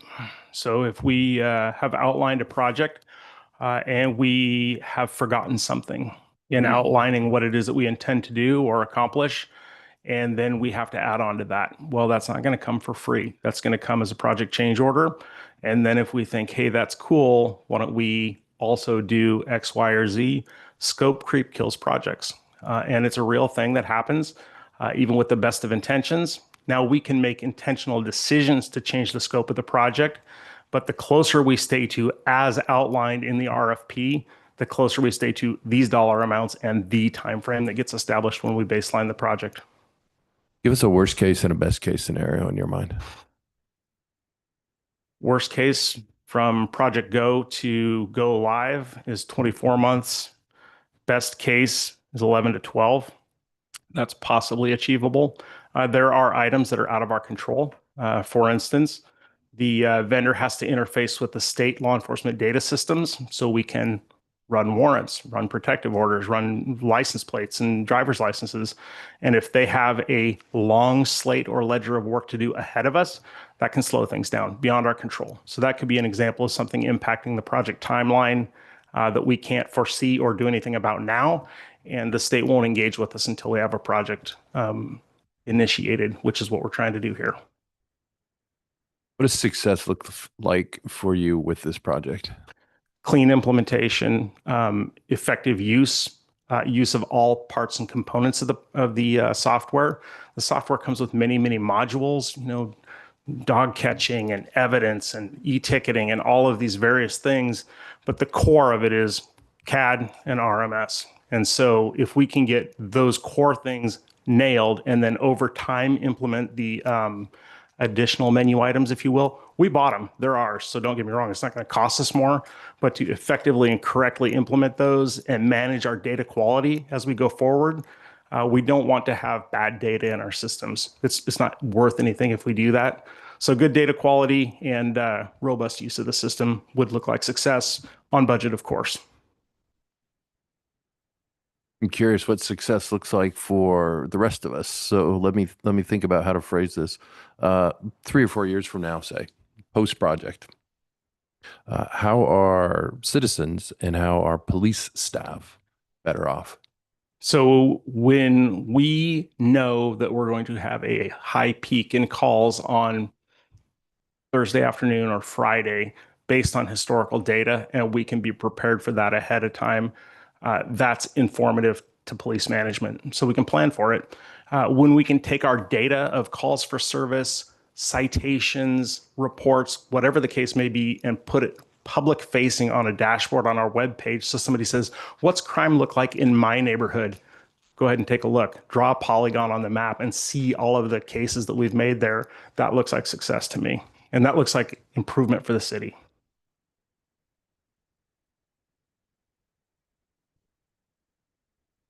Can you, sorry, one more, and perhaps you've already covered it in the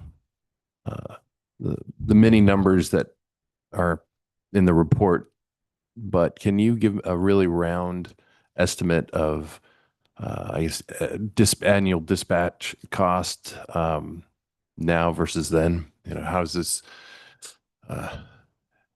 Once we're through, once you've successfully completed the project, does it have a long, expensive tail? Is it, it's a better product, right? So yes. Well, I will tell you that the tail, that's a good question, is what's the ongoing cost of ownership? Many of these expenses are front loaded into the project. So that's project management, that's infrastructure, hosting, all of those things that we're acquiring new and standing up new. And then once we're live in a system, those costs will go down, and then we'll have regular, just straight up software cost will be 3% increase over time for at least 5 years. It's either 5 or 6. I got a note on that somewhere. And then at some point, the infrastructure will wear out, and the county will need to replace that. And so those costs are built into the ongoing 911 agreement. So we'll continue to feed that equipment fund and be ready for that when it comes. So we don't have these big balloons in the project life cycle or the life cycle of the software as we use it. thank you very much. If I may, Council President. Yes, you may. On page 33 of your packet, we included an exhibit C1 that helps detail some of that. So you'll see a chart there, and down at the bottom of it, it shows Pro Phoenix Services 2627 to 3031. And so you'll see each of those cells there that have an annual ongoing cost, roughly a little over $100,000 a year, again, through the partnership. But right out of the gate, as the chief mentioned a moment ago, we're looking at 700,000 basically as the first year. So that's kind of the tail that you're talking about there. Right. There's a project cost, and then there's like the far side of the project. Right. It's like, Right. maybe that would be a good round number to bring to budget discussion next week. Just And so one of the things I wanted to mention in light of budget is we've been working on this for quite some time, the chief and the sheriff's deputy even longer. One of the elements here is that we included numbers in our proposed budget as we were trying to pull all these pieces together. So I expect at the upcoming budget meeting, we will be making a change to the budget based on these final numbers. And then as we move forward and later year budget presentations, this software and this 5-year kind of chart here can be referenced. The partnership we have with the county and Mid-Columbia Fire and Rescue is an excellent partnership to provide needed services to the community, but it is a very expensive endeavor, and the city carries the bulk of it. And nothing against our partners or anything, but we're the most populous city in Wasco County. And so this is a significant lift this year. But even without this lift, the 911 operations and the contributions the city makes to it is a significant item in the budget on an annual basis. I appreciate your dedication to raising the bar and providing excellent service. I appreciate that. Thank you. Yeah, and we'll continue to do that. And I don't want to leave you with a false impression. This is a risky project. They can go wrong. The risk of doing nothing is also substantial as well. Unscheduled outage time for both CAD and RMS can impact our operations and basically send us back to pencil and paper days. And so the risk of doing nothing from a public safety standpoint really outweighs the risk of going forward with this project and doing something proactively to make the future better. And that's really what this is about. And when was the current system that we're using now, when was it put in place? If you recall in goal setting session, I put up a graphic that showed a screenshot of our two systems. I think one of them had a update date of like 1999. They're both extremely aged. They do serve our needs right now when they're functioning. They are rudimentary, and there's been no version upgrade and only minor patching since I've been here. See, you said rudimentary, and I'm certain there's going to be slow access time, and that creates a series of safety issues for our officers and for citizens. It can. So this is something that's very important. There was one more question I have is, I understand Fire and Rescue, Wasco, and City, but other entities, for example, like tribal police, are there any other entities out there that could share? So in the last 12 months, Sherman County was looking for a dispatch option as they continue to have struggles with Frontier Dispatch. Right. And they just couldn't find people to work in Condon. And so they shopped the idea of joining us. And then they decided to make efforts to improve their own dispatch center. But certainly Sherman County could come around, and them being a county entity, they would come with 911's universal service fee tax. Hood River is in a project. They're going to do something. Tribal Police just did a project, and they went with a different vendor. So over time, as things migrate and move and mature and change, there is the opportunity for somebody to come calling, but we don't have anybody like waiting in the wings for this to go. If we did, we would bring them into the project, and they could take some of these upfront costs as well. And state police are another entity. Yeah, state police is their own. That's a bridge too far. I got it. All right. Any other questions? Just 2 questions. Yes, please. Chief Worthy, you and I have talked about this before. One of the things that I'm like most concerned on this is the conversion of all the old cities data. And looking at the costs, I'm wondering, you mentioned scope creep, but I think the amount of time and effort that it's going to take to convert that data to the new system is, I don't know, it's cause for caution for me, but not a bad thing. It's just something that I would want to like double down on and make sure that we're. I totally disagree, and we made really measured decisions in regard to bringing data forward. We want to bring good data forward. And what the county can provide is not everything that we've ever had. That's not even the goal. but our case data where we have written a report and we have, there was a crime that occurred and we took it in and wrote a report. They can bring that forward as PDF documents into the new system. So we're really doing the minimum level of data conversion. We're not going field to field where we say, hey, in the old system, field is, number 742, and in the new field, it's field number 316, and crosswalking those. That mapping effort is just too much for us. But we can still achieve most of the value of that data by bringing it forward as case data in the system in searchable PDFs, and that's what we intend to do. The county can do it. They say they can do it. Well, do you have sharing of that data with any other entities? Is it sent out on a national or a state?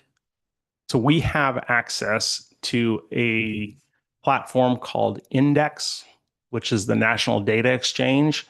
If we share our case data with FBI CJIS, we can have national reach. And as a part of this project, we intend to try and do that. Now there's a red, yellow, and green data indicator on those where, hey, feel free to use it, call us first, and we don't want to share that information. So we have to decide what that looks like. That's achievable for us. We can do Index. There's also another data sharing platform called Lynx, which is through the Naval Investigative Service, which we could engage with. Some people use it, but we might as well go to the source, which is Index. Understood. You have another one? Yes. Thank you. That's a great explanation, and I think it'll help form that as we go forward with it. I don't recall the answer to this, so I just wanted to ask really quick. Are there any future equipment upgrades or things that we need to account for down the road? Nothing that we can like nail down today on costs and whatnot, but ancillary devices. I'll leave the infrastructure to county IT as the professionals. Of course, their servers and RAID array or hypervisor, whatever they need to make them all work together, plus their encryption and their firewalls and all of that. Okay, that all is going to wear out and we're going to replace it. But I think more to the point of your question, is there other things that we need to really make this project whole? And if we go forward with electronic ticketing and crash reporting, we need a printer in the patrol cars. We currently don't have those, and they don't, not in the budget either, but we've got a long road ahead of us before we get there. And so we have thought about that, and we have some sort of contingency plans for it. But that's an area where we would realize return on investment in terms of efficiency if we were to write electronic crash reports or citations, and then they just show up at city court at the push of a button. Somebody could go right down, take care of it, maybe pay online if they wanted to do that. So that's not there yet. That's a part of it. And then the handheld scanner for like the evidence room. If we go to barcoding, which is part of the project, to modernize our evidence and property procedures, we would need to get a scanner or capitalize on a Bluetooth printer and a cell phone. We'll work it out. Awesome. Thank you. Very good. Any other questions? Well, we have a staff recommendation. Do we have a motion?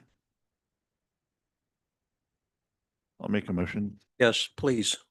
I move to authorize the city manager to execute the intergovernmental master 911 agreement, intergovernmental dispatch agreement, and intergovernmental CAD RMS use agreement as presented, contingent upon county and district agreement and subject to any reasonable modifications approved by the city manager. We have a motion. Do we have a second? Runyon, and I'll second the motion. Okay, Councilor Runyon seconds. All right, do we have any other discussion on this item? Hearing none. All in favor of this motion, raise your hand or say yay. Aye. Aye. Aye. Yay. Any votes no, and any abstentions? Okay, the motion carries then. All right. Thank you very much, Chief. Okay. Moving on. Gotta find my way back. Okay, we're looking at, right, we have the next item. And we have a report from Josh Chandler, Community Development Director. Thank you, President McLaughlin. Counselors, Joshua Chandler, Community Development Department. As we all know, our Planning Commission plays a crucial role in ensuring a sustainable development, balancing community needs, and guiding responsible land use decisions. Well-structured and efficient commission enhances the quality of life for residents by supporting economic development, ensuring housing availability, and promoting clear and objective land use practices. So to maintain this effectiveness, at times it's crucial to take a look at the overall operations of the commission. And in doing so, staff has just recently taken a look at two different options for potentially restructuring the Planning Commission. Two of those options are identified within the staff report. The first being really a reduction in the number of meetings from 2 meetings a month to 1 meeting a month. And then the other is this idea of implementing a hearings officer to oversee certain land use actions. Together with these, we would aim to improve efficiency, boost engagement, and strengthen the commission's ability to serve the long-term interests of the community. So this first one I'll get into, and this is about the changing in the meetings, but I also have on here the Community Development Director for Wasco County, who assisted on the information that staff used to put this together. The second item, a hearings officer, that is something that is currently employed by Wasco County. So we do have a local example of how this may work in our community as well. So the first is really, I think, probably the simplest part of this whole conversation. This is really reducing the number of planning commission meetings from twice a month to once a month. And this really taking a look back at meetings since 2013.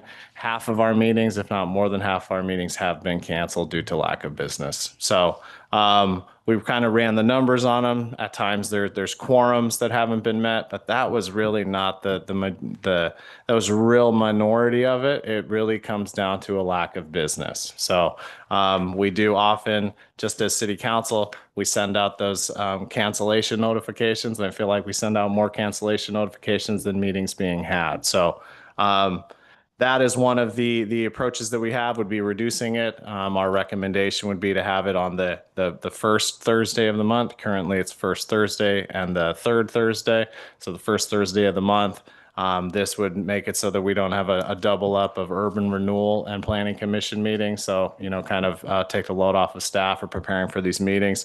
We do understand that there could be some conflicts with, New Year's or July 4th that may come up every once in a while, but we understand that this can be mitigated with just some overall planning ahead. And I think before I jump into the next topic, this is a discussion item, so I think it might be, best if we want to jump into this first one.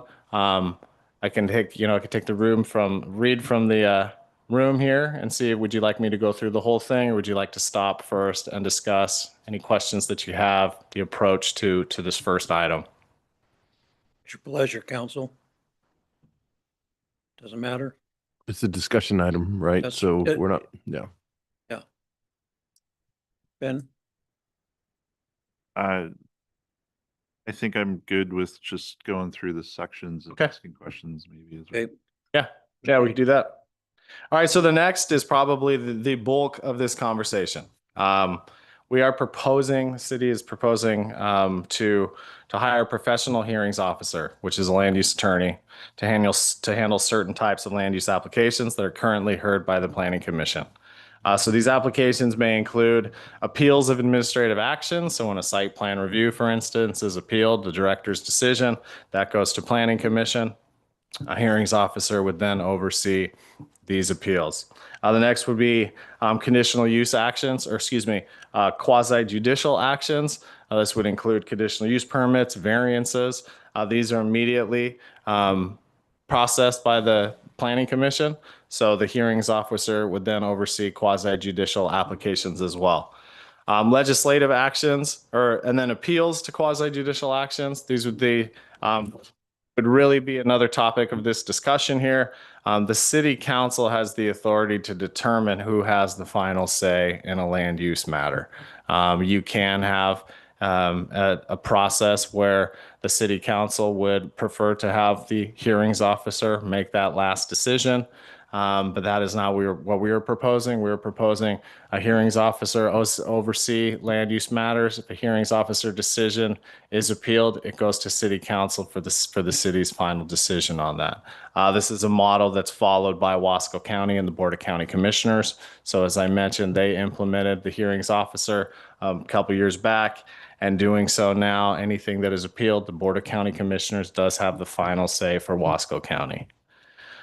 Legislative actions, those we're talking about zoning ordinance amendments, comprehensive plan amendments. This is outside the purview of a hearings officer. These are the long-range planning efforts. These are, you really need an intimate understanding of the community and knowing what the needs are when you're doing zoning ordinance amendments. So a hearings officer would not touch any of these cases. So a cost analysis, cost of hearings officers around the state really depends on the attorney and the location. We've gotten quotes of $135 to $350 an hour. Some cities also have a salaried hearings officer position. That is clearly not something that we would be asking for here. We just simply do not have the volume for that. Instead, the city would manage this service through a request for proposal, and it would be a process to select a qualified land use attorney in that. For fiscal year 25-26, so coming up, staff is proposing a budget allocation of $10,000 for a hearings officer in the event the city council is interested in moving this forward. This is based off of really kind of an estimated high of about 7 to 8 applications annually. Once again, looking back at the amount of meetings that we had, the amount of cancellations that we had, this is taking a look about 7 to 8 applications on average have been heard since about 2013 that could be overseen by the hearings officer. So we base that 10,000 on that. It could be less, it could be more, but I think it's a pretty good starting point. If demand increases, the city could also consider adjusting application fees. This is a mechanism that was successfully implemented by Wasco County when it did result in a 10% increase to their application fees. So there is a process laid out here in the event that we do move forward with implementing a hearings officer. There are various code amendments to both Title 10 and Title 11 of the Dalles Municipal Code. There would be a request for proposal process that I outlined. This would attract a pool of qualified land use attorneys. There's the coordination and consultation all along the way. Staff would be working, city manager, city attorney, council, and planning commission to make sure that this is a process, and it's a process that we want to follow, and it's laid out how we want to follow.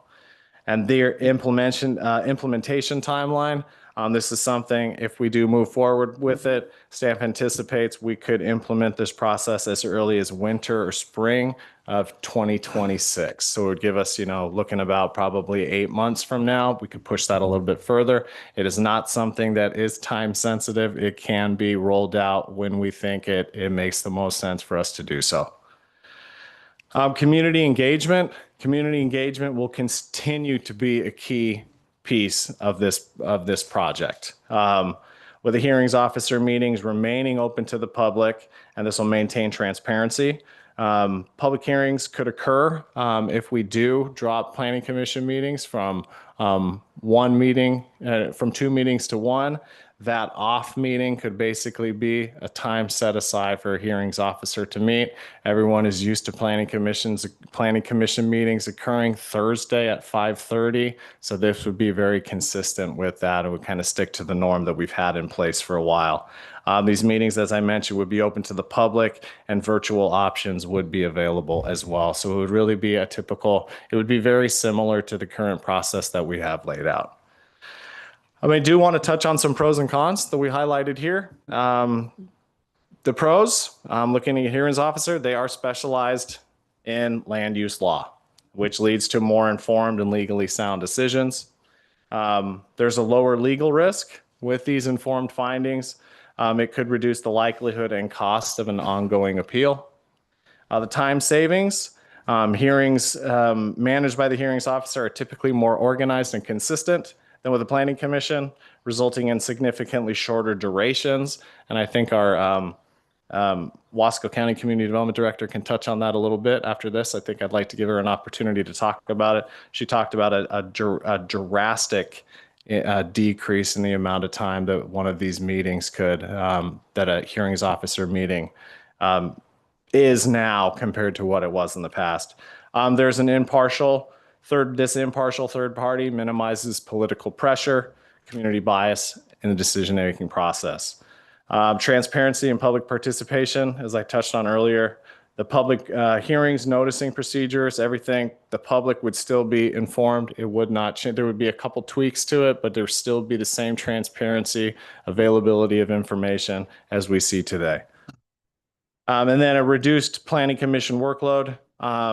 Just throw that in there, but it's if it ramps up, we have seen a little bit of a slow lull just in building permits specifically in this last year, which are not seen by the planning commission. But what it does is it gives more of an opportunity for the planning commission to focus on legislative actions like code amendments, projects, housing needs analysis, economic opportunities analyses, things like that.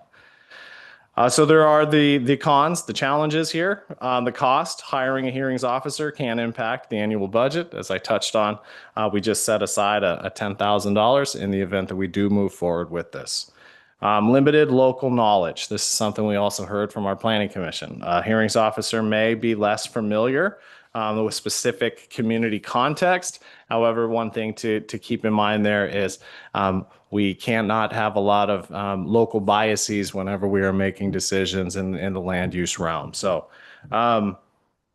the appeals process is probably something that we would need to tweak a bit. It currently, that would happen with this implementation process here. A staff workload would probably be something we would just need to, we may be under some tighter timelines to get things out the door, but it would be something that we would figure out and go forward with.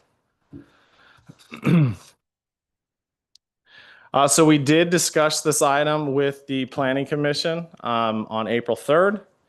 And from that meeting, it was a good conversation. There was some mixed opinions, but at the end, they unanimously supported moving this forward to discuss with the City Council this evening. In that meeting, no issues at all with the number of meetings, the Planning Commission meetings. I think that's not really the topic here this evening, but it is one of the topics to discuss. There was mixed opinions. Some strongly supported it for efficiency and focus. Some were concerned about the cost and the potential loss of community connectedness. And then the majority agreed that the City Council should retain that final decision. That is staff's recommendation. One of our commissioners, though, did mention the possibility, or he supported the hearings officer being that final decision, so it does not go to City Council after an appeal. But unanimously, Planning Commission agreed with staff's recommendation that City Council does have the final say in all land use matters here at the city.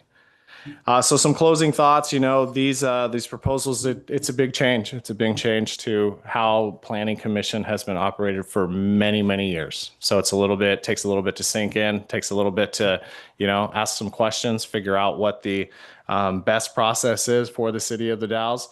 This is nowhere near a proposal for the council this evening to make these changes right now, but really wanted something before we start looking into the overall feasibility of this. It is something we wanted to bring in front of you to see what any questions that you have that we may be able to answer right now, and any further direction at all from the council.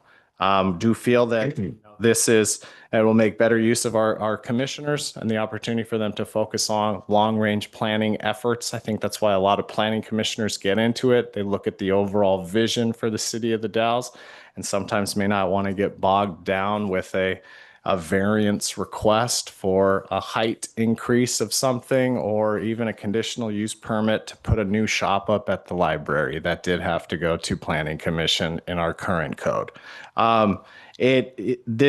This process should improve the quality and defensibility of land use decisions. Land use appeals are expensive, and a $10,000 is in the event that we have a land use appeal.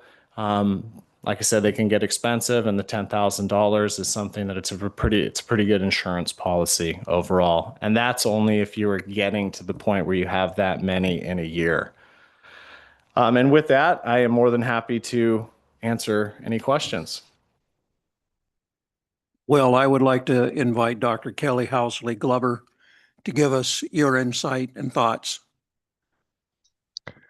Thank you for that, President McLaughlin and councilors. For the record, Kelly Housley Glover, Wasco County Community Development Director. I, as Josh mentioned, had some conversations with Josh about our transition from Planning Commission hearing quasi-judicial decisions to a hearings officer. We administer 2 programs in Wasco County, so the scenic area as well as the Oregon statewide land use planning program. The scenic area has took us a little bit longer to get that into effect, so that's just recently come into effect. But we have been now having a hearings officer hear code compliance cases as well as quasi-judicial land use decisions outside in the county, and it's been tremendously successful from our perspective and also the perspective of citizens.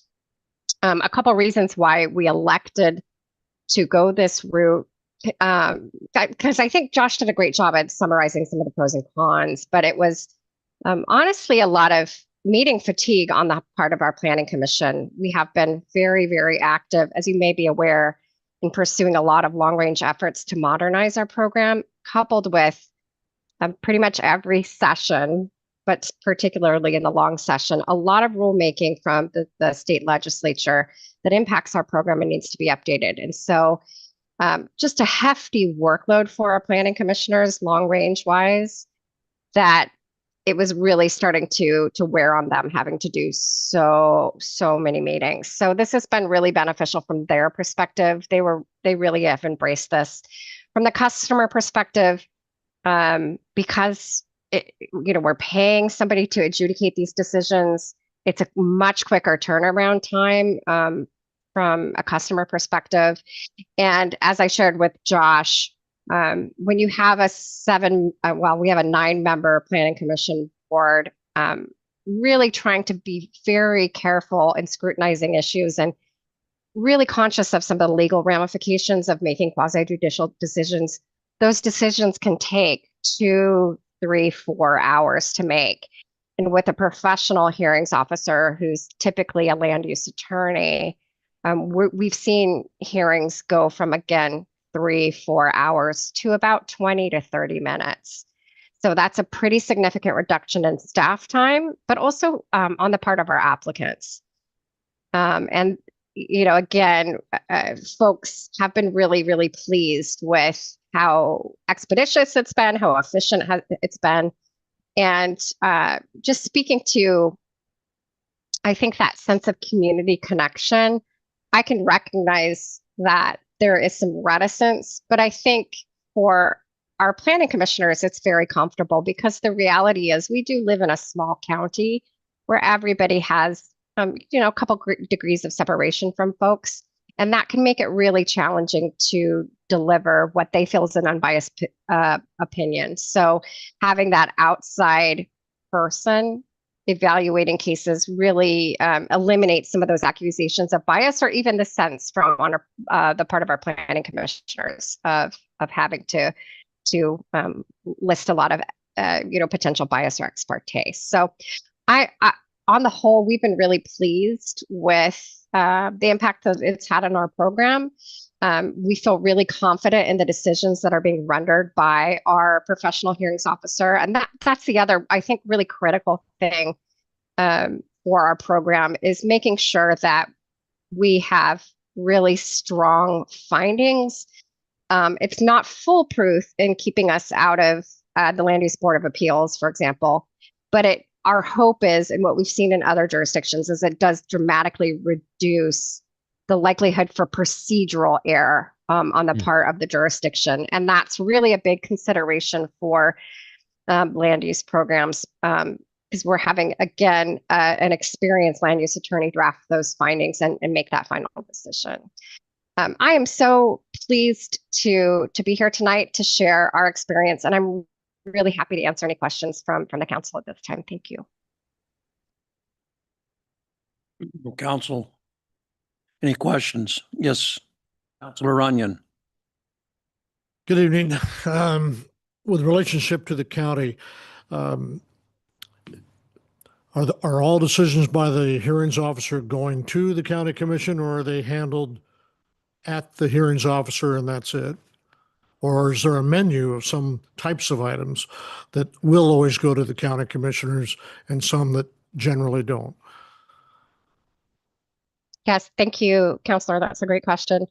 So typically, there is some variation, for instance, with subdivisions. So the final plat review for subdivisions always goes to the Board of County Commissioners. Appeals always, appeals of a planning commission or a hearings officer decision always go to the Board of County Commissioners. So really the only thing that the only role that we've eliminated for the Board of County Commissioners has been with code compliance cases. So in the city, I think all of your cases typically go to municipal court. We do not have that option in the county. So the board was the de facto body, and that was very time consuming. And I think they were happy to give that over. So for all intents and purposes, the structure is very, very similar to what it was before. The only thing that we're essentially replacing that first decision-making body, replacing the planning commission with the hearings officer. And kind of to follow on that, I'm only thinking of in my 6 years, if we had just a couple appeals that came to city council, one was a Honnold just in the last year and a half or so. And then there haven't been very, very many.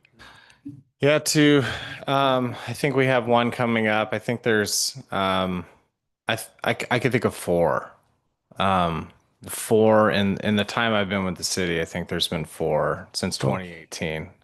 I don't know. So I'm still trying to mull all this over, obviously, but it just seems like it hasn't been a regular thing.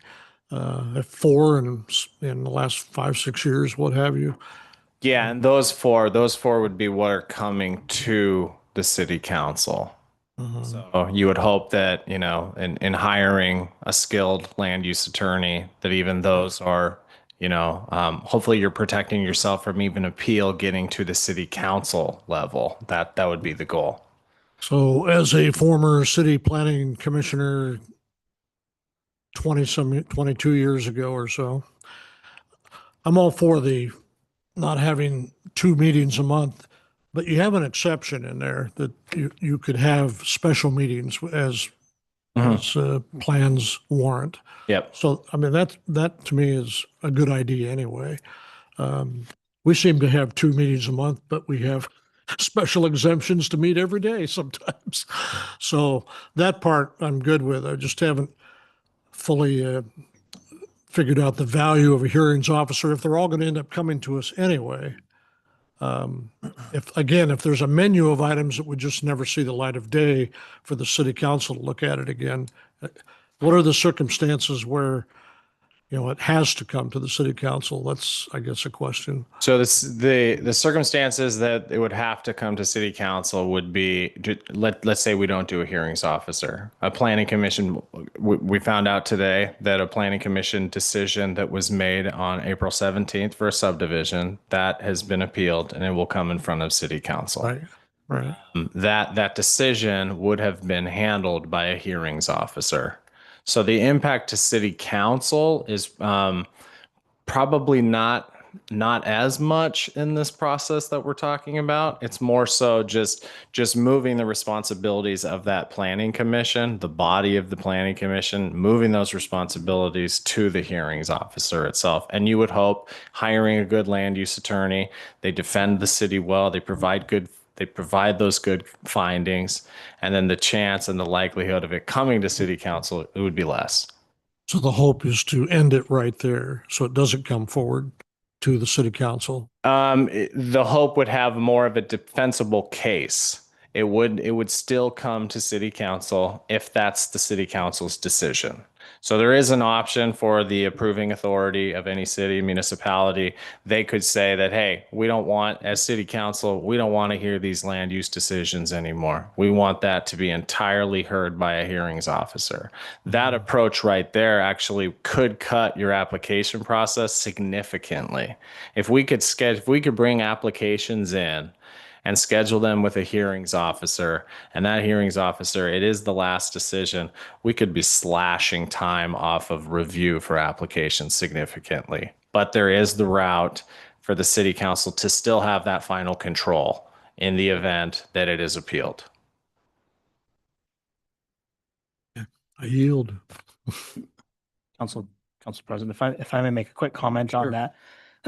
I think one of the, when Josh and I talked about this and he brought the concept forward, I think one of the things that was really exciting to me, less to city council's benefit, frankly, and more to the planning commission's benefit, is that they'll be able to focus on those policy level discussions versus individual appeals or applications. And so my hope or expectation is that they would be able to focus more on the sign code, for example, or other long-term natures, policy level topics, and devote and focus their attention on those guiding framework and the principles under which some of these decisions are made. And the hearings officer would be involved in kind of applying those or hearing what an appeal may be. And so I think to Josh's point, it's less of a time saver and less of an effort to give the city council more time or focus on X and Y, and more the planning commission itself. Correct. Yeah, and one of the planning commissioners that it was the only one that thought that the hearings officer should be the last decision. It was, the reasoning behind it is, as you know, and you've made a couple comments this evening, y'all are very busy. And it would be one less agenda item added to your list if you're not dealing with those appeals to land use matters. But to your point, you're correct. They don't happen very often. As I mentioned, 4, I think, that have come in front of city council since 2018. So you don't hear a lot of them. So staff's recommendation, like I said, still would to be for city council to still have that final decision, but entirely up to you. And to Matthew's point, I think this is more of not so much looking at the impact of what it's going to do to city council, but more of this focus for the planning commission. And as the city council, we get the recommendations from the planning commission. We bring those to you. City council determines how the structuring of the planning commission is going to be. So you make the final say on how that overall structure is, how they operate.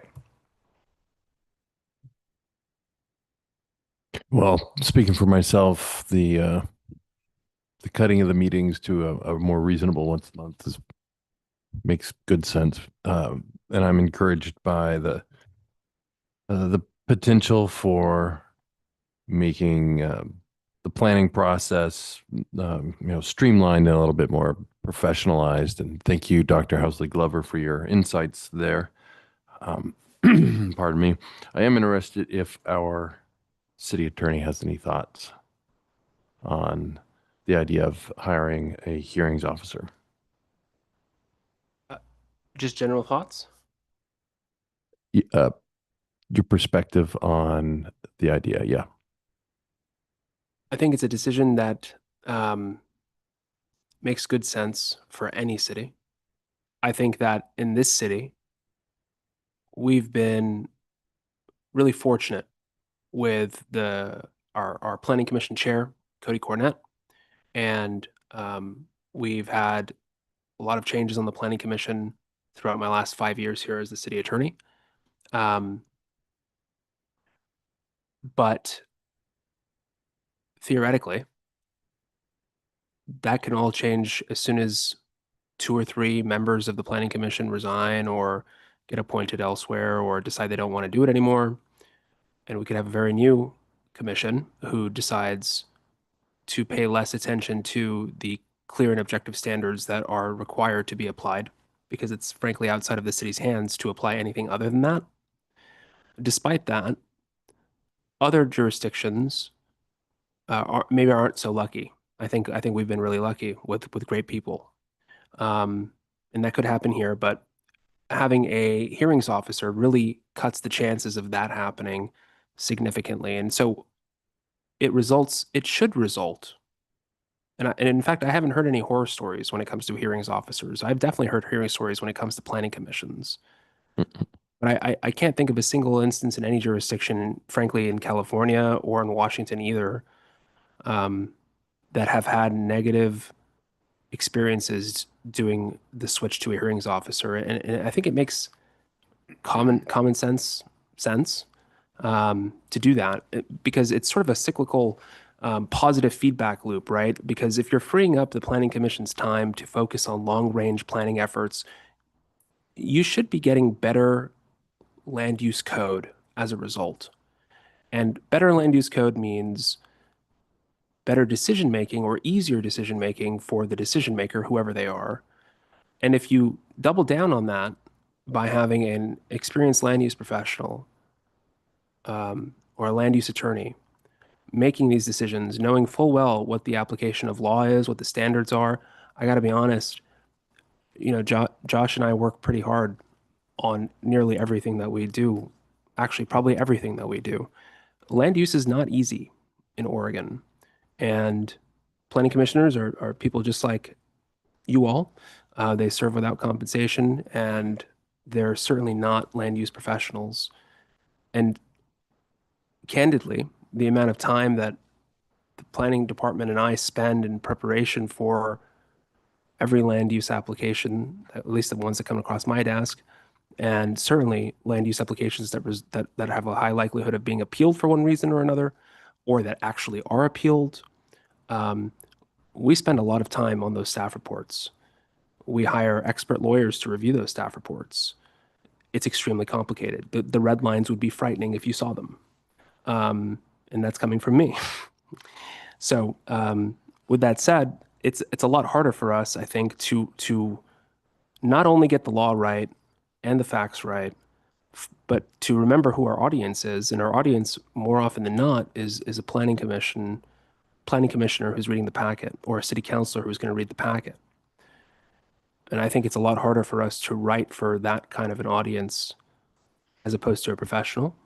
I think if we were writing something for a professional to read, like a land use attorney, to make a decision, just like the Wasco County Planning Director said, or the Community Development Director said, that has orders of magnitude as far as savings of time and resources for staff, going from 3.5 hour, 4 hour appeal hearings to 20 or 30 minutes and then you're out for lunch. I think that the value of that can't be understated when we're talking about the direction of this city for the future, because ideally it would be in a position that we wouldn't quite change that. And so in the aggregate, I think it's in fact probably the right decision to make if you're asking for my personal opinion. It's obviously always council's decision to make, so I'm not going to weigh in on that, but there are so many benefits. The downsides aren't as bad as I think that the benefits, are good. And in fact, again, I have yet to hear of any horror stories involving any hearings officer anywhere in any jurisdiction. But I'm sure they exist because, it's never 100%, but they're at least not as widely publicized. And I mean, you couldn't make this up, but we get Josh just mentioned we got an appeal this afternoon, and I'll email council about it tomorrow. But we had to push, and I think we're going to push nearly everything on the agenda that was slated for the next meeting off of the agenda because the land use appeal takes priority, and it's set by state law, and there's no flexibility on timing. And so now council's going to have a special meeting, and maybe this wouldn't have happened if we had a more black and white kind of a process, but maybe it would have. And in any case, the council would always be the final say for the city. And if you're asking again for my personal opinion on that, I don't think the council should ever give up the right to say yes or no on an application to anybody. I think that's the council's right. But yeah, is that helpful? Anyone else? Mm-hmm. Thank you, Mr. President. I'm curious to hear. Again, I agree with the other counselors that mentioned that going to one meeting a month probably makes a lot of sense. I'm curious to know, though, so what hasn't been accomplished with the current architecture? Like has there been, other than, of course, staff's time and the commissioners, the time and whatnot to prepare for a meeting and review it and everything. I think we certainly all know how long it takes to prep for a meeting, but um, has there been anything that's been missed, or is there is there like, if there has been something significant that's been off or missed or overlooked, or maybe over somebody's head or something like that because they're not a land use attorney, is there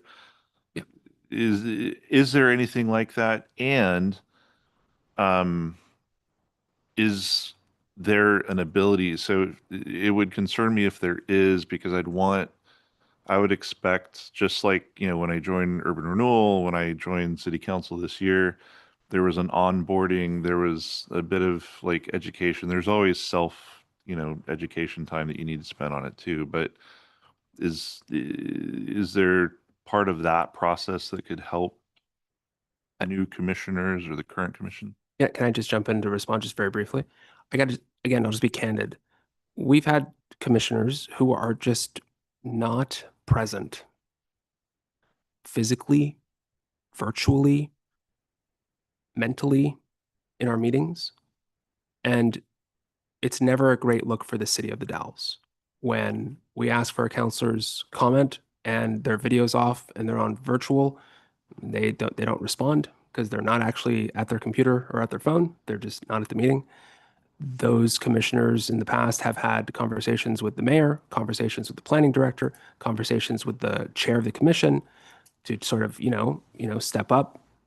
And sometimes that happens for a little bit and sometimes it doesn't.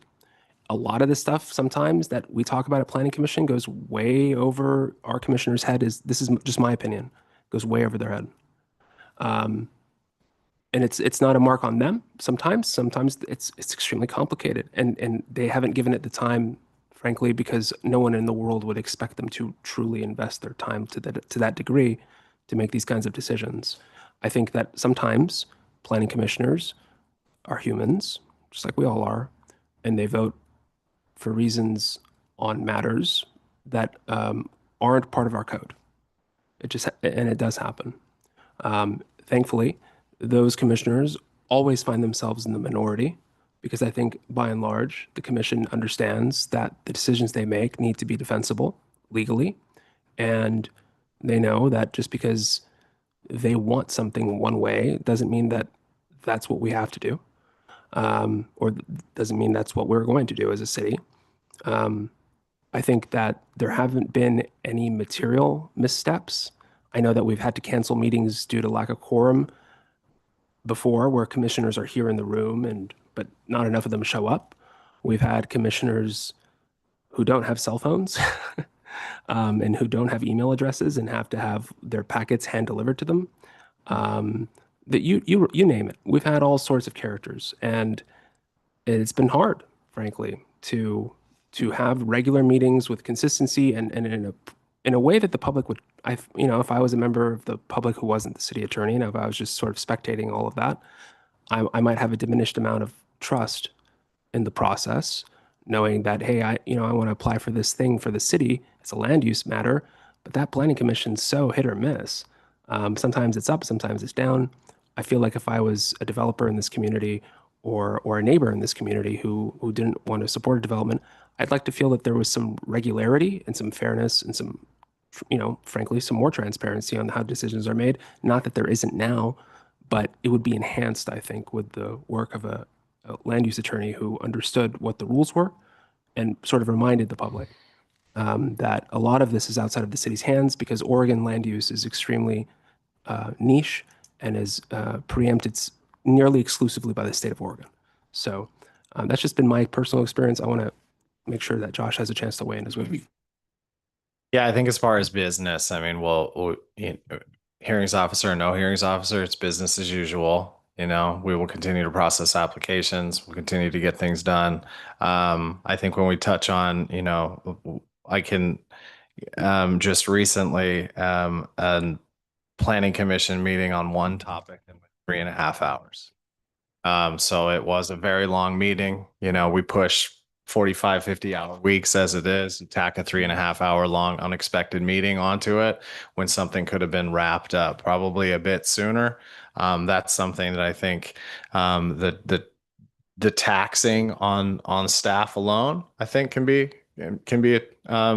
a benefit to moving with the hearings officer. As far as quorum, there have been some close calls. We have had to cancel meetings in recent years, but there's also this level of we're on the edge of our seat when it comes to attendance. I mean, sometimes we reach out. We're very clear in our emails. Please let us know if there's attendance.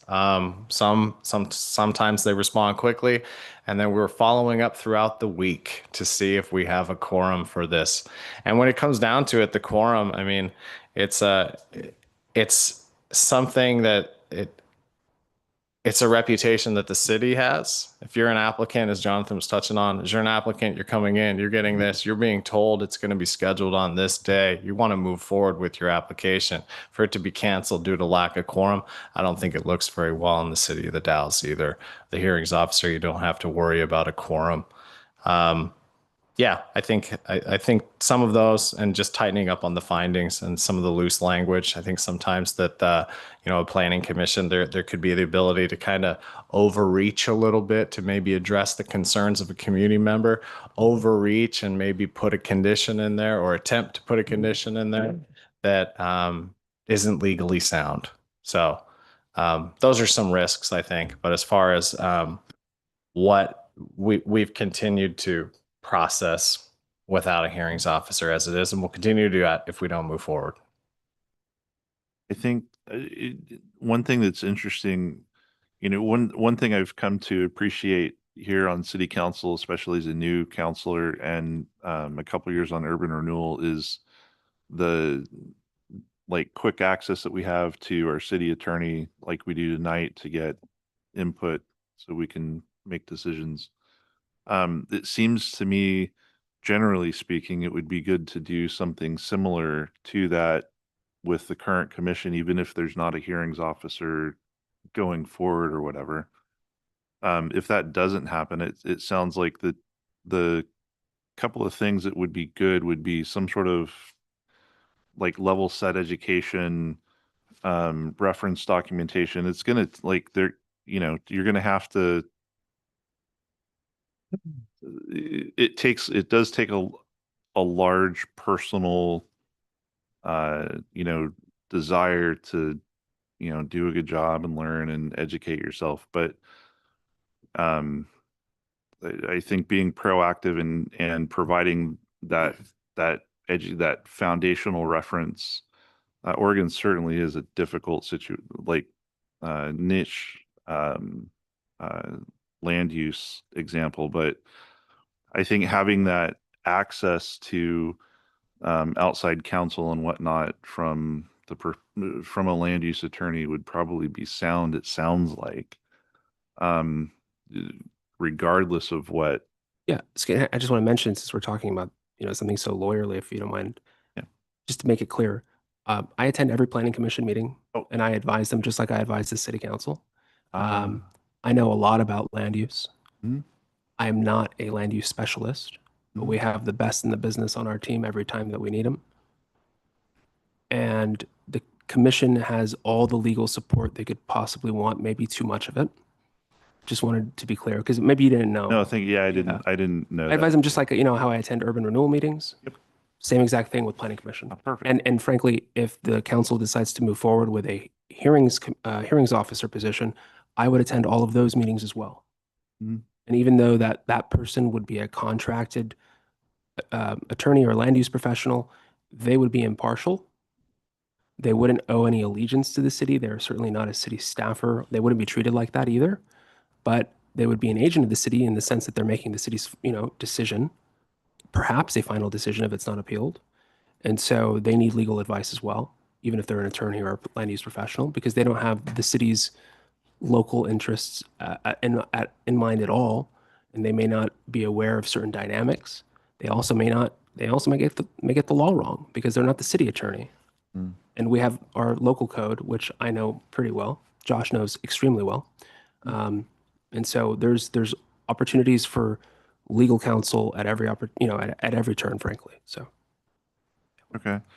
And what would out of curiosity, what would you went over some of the things that a hearing officer would take care of from an application perspective and whatnot. What does that meeting look like, generally speaking, like organizationally, and then as well as from a schedule perspective? Because right now, I think we're all generally in concurrence with the one meeting a month for the planning commission, but with the hearings officer, if that was implemented going forward, then you guys would be able to have sort of more frequent meetings, or and they would still be public, I would imagine. It would be, I mean, I don't, Josh, it's up to you to make a recommendation, but just to answer the question, there would absolutely be public meetings. The public would have every right to attend every decision of a hearings officer. I would imagine as needed is what we would schedule them at, but they'd be publicly noticed, a week in advance, just like we do every other kind of public meeting. Yeah. Yeah, and in the staff report we put in, it could be the off weeks that there's not a planning commission meeting. But I think we could also have, Wasco County Community Development Director speak to this.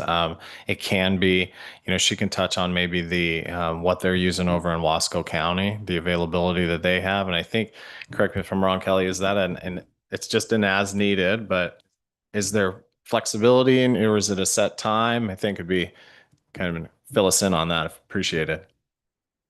Yeah, thank you. I think that's a great question. Something that we debated a lot is whether to remain consistent with our planning commission hearings, which are the first Tuesday of every month at 3 until 5. What we've found really beneficial is to put it on an ad hoc schedule. So to work directly with the applicants and any potential citizens who are interested in it and also the hearings officer to schedule the case. So the rhythm we've adopted has been on an ad hoc basis. And again, that's been expeditious for applicants. So instead of having to wait, sometimes if we've got long range issues on the docket, they may have to wait 3-4 months to get before the planning commission.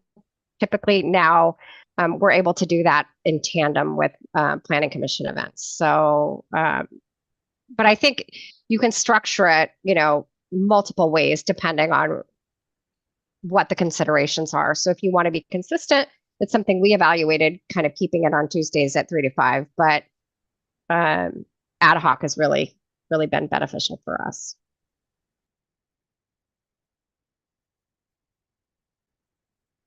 During my tenure as a council person, the two items that I hear most often that are complaints are potholes and planning commission bias.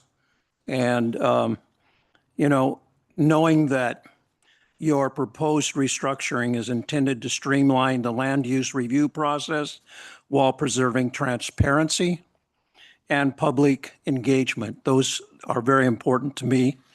I am in favor of modernizing the process for increased efficiency, and it makes sense that a person is schooled in land use is the intermediary, the person that reviews these. All of that makes good sense because we don't necessarily we do the research, but in making that final decision, although I do believe that we do need to have the final step, which would be the city council, because we are the elected officials, and that a person that's non-elected needs to be held accountable too. So I think it needs to go, the process needs to go with the intermediary, the legal, and then finally with the city council. So I'm in favor of this proposition. Is it one more thing? So when the hearings officer is done, ostensibly the great decision would be the applicant will say, I get it, I'm done. Then it doesn't come to us, right? Okay. Yeah, there would be a built-in. The other would be, the option is he gets done with the hearing officer and always has the option to bring it to city council.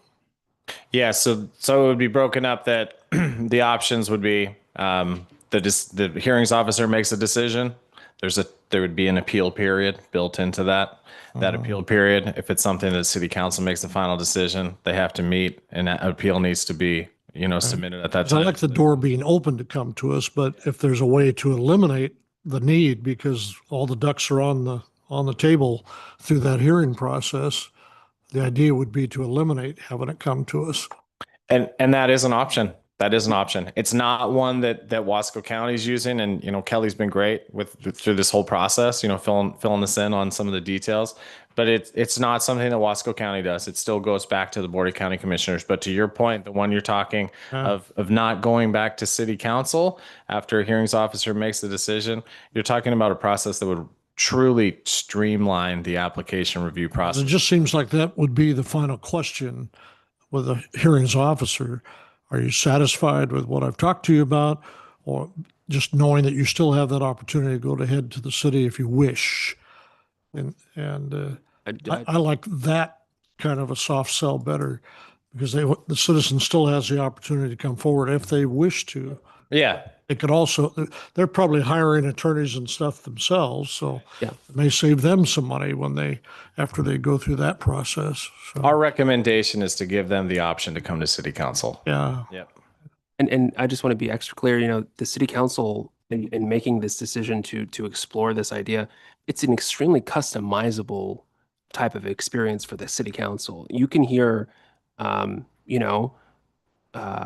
certain types of applications you can allow to come to city council for final decision making, or certain types of, let's say, routine final decisions you could leave in the hands of a hearings officer. That was the menu that I mentioned early on in my first deal, that maybe there's a list of things that kind of meet a certain criteria about coming forward or not. But anyway, I've got enough background for the night. Councilor Randall, do you have any input that you'd like? Well, I to think the frequency of the meetings, that makes sense. And is there a procedure you would have to go through would you need approval from us to do that, or is that? We need a code amendment. Yeah, I think that's common sense. It's a code amendment and then probably an update to our bylaws. Yeah. Yep. As far as the hearings officer, I think that also makes a lot of sense. I think from what I've heard tonight, the benefits far outweigh any of the cons, I guess. So I'd be in favor of proceeding with those options. Great. Thanks. Everyone had a chance? Yes. A quick question, maybe our representative from Wasco County can help answer this too, but one of the things, because I've been to a planning commission meeting, right? So if you're not a part of that, most developers that do this on the daily would be well versed in this and would I would imagine, based on what we're hearing tonight, prefer to have a hearings officer. I guess what's the mix of professional land use developers that are having applications come before the planning commission versus, folks like myself when I was very early in getting learning city code and all that. It can be intimidating, right? So just thinking about my own experience in the past a few years ago, if I had to go before a hearings officer, the first thing that would pop into my mind is ooh, I need to go get a lawyer, right? This is going to be intimidating. This is going to be, and mine was fairly simple, right? It was the parking thing, but I guess what's the ratio of, professional land use developers versus sort of the layman, if you will? I don't know. I don't know if that's Shot. You want to take a shot in the dark, like ballpark? I mean, when they come to planning commission, take your pick. It's like a toss of a coin. It feels like a toss 50 up. or something, Yeah, maybe. feels like a toss up. Okay, yeah, so one of the things just going through my mind while we're sitting here thinking about this is, what is going to, it doesn't, from Wasco County's experience, it doesn't sound like it's limited people. It sounds like it's actually increased, perhaps. Would you agree with that? Thanks for the question. I think that citizens with our first few citizens, staff spent some preparation time just informing them of what the process would look like. So, to your interest in onboarding, I think there's a potential for Josh to develop some materials for applicants so that they're kind of aware of what demystify that process to make it more comfortable. But following up, especially with those first few cases that went before the hearings officer, folks really found it to be very easy and straightforward. They thought the questions were very insightful, very similar to what they would experience at the Planning Commission level. And with such a large commission, there's usually a lot of back and forth that can feel almost more intimidating than being before a hearings officer, where they're asking questions and then writing down information, but there's not the back and forth. So I think there is a potential to make sure that citizens know how to engage with the process. But from my perspective, and then talking to citizens, they found the experience to be very comfortable and I think not intimidating. Okay. Have we exhausted the discussion? All right, Josh. Well, thank you everyone for the conversation, and I do just want to thank our planning commission and all of our planning commission members. Yeah. They are volunteers, and they work hard to keep the Dalles moving. And also a special shout out to Mark Popoff, it was his last meeting at the April 17th meeting. I think Mark had been on the planning commission for 25 years. So it was pretty awesome. That was his last meeting. And then I think you'll probably have an item in front of you for a council appointment, probably at the next meeting or something like that. So yeah, I just wanted to thank them and thank you for your time, and have a good evening. You have sufficient information to move forward. What's that? You have sufficient information. I think I do. Yeah. It seems like there's general support. We are, like I said, this is really just that initial step. So we're going to bring some harder information to you. And I want to also thank Kelly Husley Glover for her support this evening. Yes, thank you for attending. Anything else for this meeting?